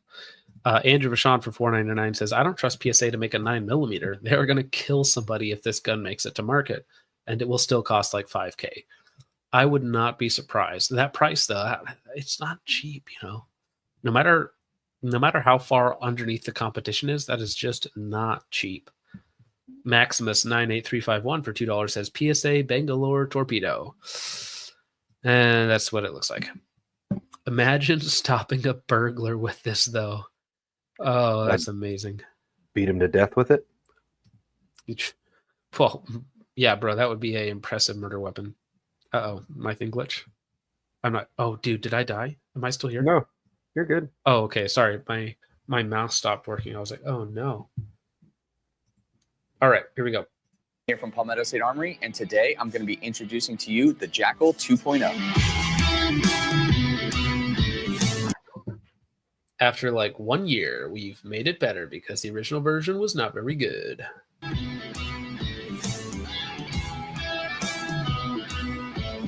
PSA, please stop. Well, it seems they've already got the Ambi bolt release Jackal that you were asking for. 2 years now, and we had a lot of great success with the Jackal lineup. We have noticed some feedback.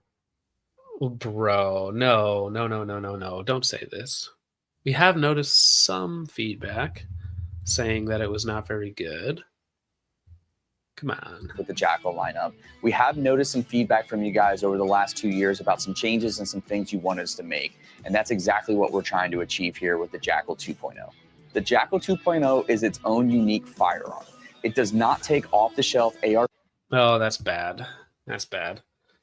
15 mil-spec lowers. Now, it does take AR-15 fire control, safety, as well as grip. It will not be a drop-in unit like a current Jackal Gen 1 is. The reason why we did this is because we wanted to have a unique look to this gun itself.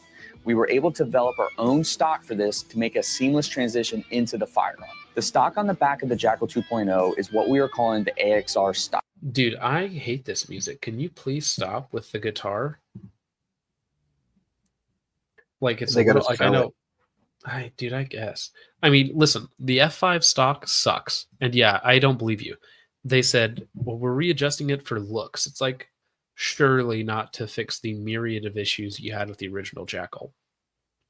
Dude, and if the Jackal Gen 1 gets discontinued, I am going to laugh at every single person who coped with me and said that it was actually good.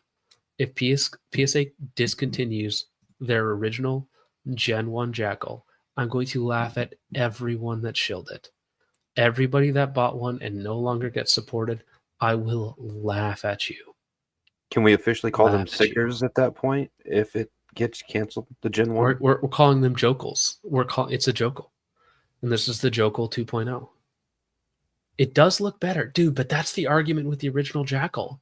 John, I don't care that it doesn't work well. I don't care that it has all these problems. I don't care that the barrels fall out. It looks cool. It's like, gosh, dang it. Yeah. Anyways, let's continue. Stock. It is completely adjustable for length of pull, as well as it will fold and lock to the left side and actually have a really good solid lockup in place. We plan on selling the AXR stock separately. So isn't that like just an admission that the original stock was really bad and they sold thousands of them? We will have different attachment methods on the front. So if you want to attach to a Picatinny rail or maybe even a 4.5 side folding trunnion on an AK, you're going to be able to do that. We also plan on doing a version that is a pistol brace option. One of the other new things you will see on the Jackal 2.0 is a new grip that we developed specifically for this gun. The angles and the ergonomics of this were designed for the Jackal 2.0 specifically. One of the other things that you guys have been talking to us about was the amount of screws that were on the gun itself. So we took that.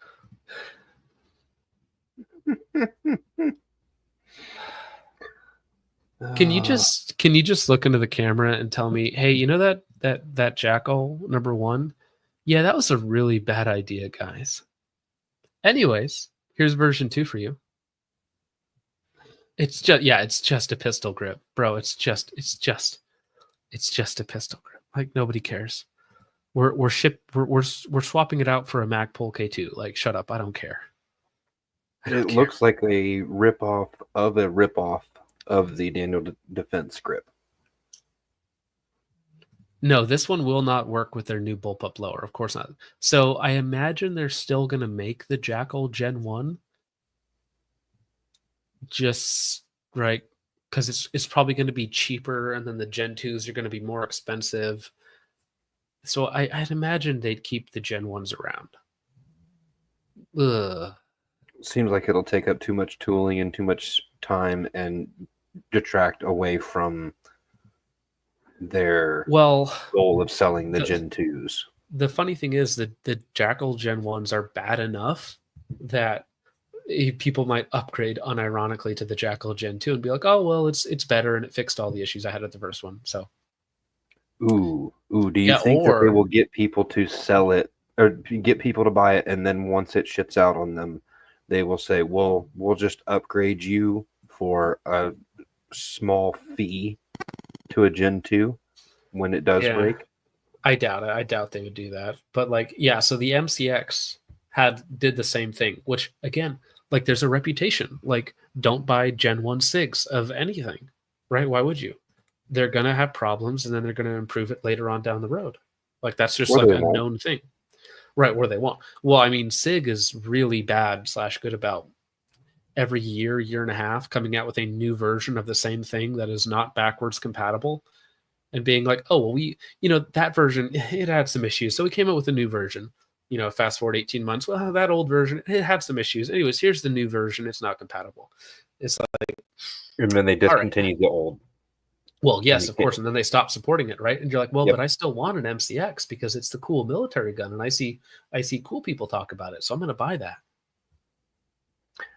I was slightly excited for the MPX just because, but they're... Oh my gosh, bro. And then over the years, they like stopped producing the models people want and then only produce the thing that have contracts, right? So that they can keep the machining for the civilian and LE military side the same. Yeah, I have a bunch of type of SIG. Yeah. Yeah, you can't even get a Gen 2 MCX. And like a Gen 1 MCX is like just known to have like these 12 issues, right? That it's like, hey, at some point the recoil springs are going to just blow up on you. It's like, good luck. Oh, and we don't support that model anymore. So yeah, and Nick, he owns the 716. It's like, sorry. SIGs are great for collectors. Yeah, dude. It's like variant covers for comic books. You know how they'll have the same comic book but with like 9 different covers. That's what the SIG MCX is. That's actually quite funny. And reduce that down to what you see here. There's a very minimal amount of screws on the Jackal 2.0. Another thing that we did on the Jackal 2.0 was reduce the weight of the firearm itself. We utilized a new extrusion that we were able to slim down, as well as because we were doing a proprietary lower, we were able to blend it in together. The Jackal 2.0 will feature... Okay, you disgusting marketing agent of evil, okay? So you admit that like the Gen 1 was like way too heavy, which it was 2 pounds heavier than it should have been. And, the screws that we use to bolt in your barrel, right, have a tendency of not staying there. Anyways, that'll be $1,500. Kel-Tec did it better. Yeah. Feature an ambi bolt release on the right-hand side. Another thing that we did on the Jackal 2.0 was bring the overall height profile of the upper and the lower handguard together to make it a slimmer profile for... That's what I said. I said that. Why? Why didn't you just do that when you first made it? It's just like I'm so... When you C-clamp while you're shooting that gun, it is much more comfortable for you to hold. Another change that was made was to the charging handle. This is a spring-loaded folding charging handle versus the knurled charging handle that currently sticks out away from the gun. Another change that we made on the Jackal 2.0 is moving the charging handle slot more rearward. On the Gen 1 Jackal, it is slightly more forward than this. By doing this, this is going to allow us to have shorter barrel length configurations than we currently can achieve today. Another change that we're doing on the Jackal 2.0 is to make the barrel swap easier for you, the end consumer. In true PSA fashion, we want you guys to be able to build it yourself. Okay, barrel swaps have always been a meme. Since 2008, with the Bushmaster ACR, barrel swaps are not a thing. Please just make the rifle well, right? We don't need a barrel swap system that's easy. Like literally the only application for a barrel swap is in a military sniper application. Like the Barrett MRAD is a great platform that can be versatile and use different platforms, different rounds for different applications. Fantastic. Quick barrel swap capability has never been a thing, does not ever need to be a thing. Or belt feds, correct. It already exists. Quick barrel change already exists with the AR. You push the 2 pins, you remove the upper, you put a new upper on it. You know what's crazy too is that your optic stack maintains 0. It's almost like it was crazy. Designed for easy swap, but whatever. Mace Felt when it says, I left a comment on this PSA video about you. This one specifically, like, dude, I'm going to have to commit verbal violence in my Jackal review, and it has to happen. And I'm going to rub it in everyone's face and be like, hey, remember when I said this was bad? Well, guess what? PSA also says it's bad because they fixed it in their Gen 2. Hey, remember when I said this was bad? Guess what? PSA agrees with me because they fixed it in the Gen 2. You might be jumping to conclusions there a little bit.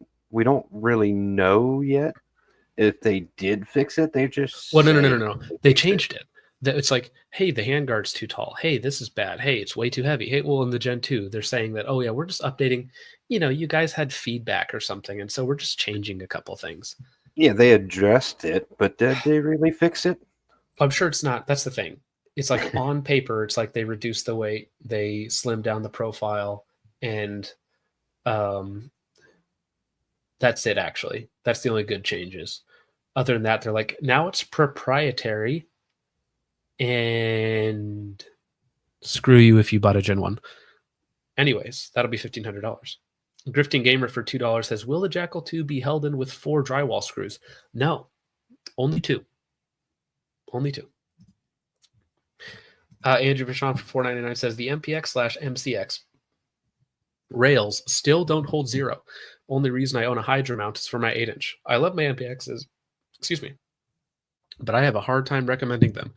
Yeah, dude, a really short gun is like the only real application for a Hydra mount. I'm glad that they're now getting memed on.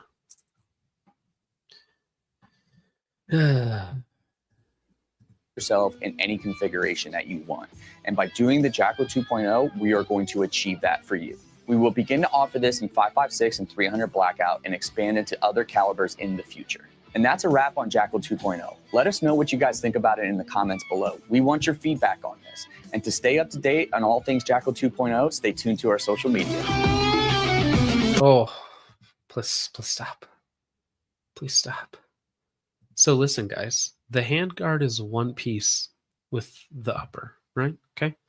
So a barrel swap will not be from a 16-inch to a 10.5. It will literally only be from 5.56 to 300 blackout. And it's either going to be a short or a long, not interchangeable. So it's like, listen, if you buy a 14.5 Jackal Gen 2, you're not going to swap that out to 300 blackout. Why would you? You can't go from a short gun to a long gun unless you chop off your handguard, but that only works one time. So, I mean, I don't know, maybe you go from a 14.5 to an 18-inch heavy barrel, and you go from a GPR to an SPR, maybe. But it's still, let's say the rifle is $1,500, and then the barrel assemblies are $500. Congratulations, you recreated the ACR from 2008. I mean, they did buy a lot of the Freedom Group stuff, so maybe that's their end goal. Yeah. All right, guys. That was about all of the cringe I could take for one day. I am incredibly thankful for all 800 of you here that hung out basically the whole time. That was excellent of you all. I hope you got some pleasure from my pain, as the last hour of that going over PSA videos is incredibly painful. But now Now I need to do some editing of the footage I got today, so all that stuff can go up on the gun.deals. Well, Willie McDuff, you missed out, sir. So you got to go back. But yes, you are excellent. 100%. There is a couple cool things from PSA. Like listen, if they can make the PSA TP9 work, cool. Like, that's cool. 2011, like, good luck, bro. Good luck. Could be cool. Yeah, Saber 11 and TP9 get me. Yeah, X9. Yeah, dude, the 2011, like, I just don't have any confidence in it.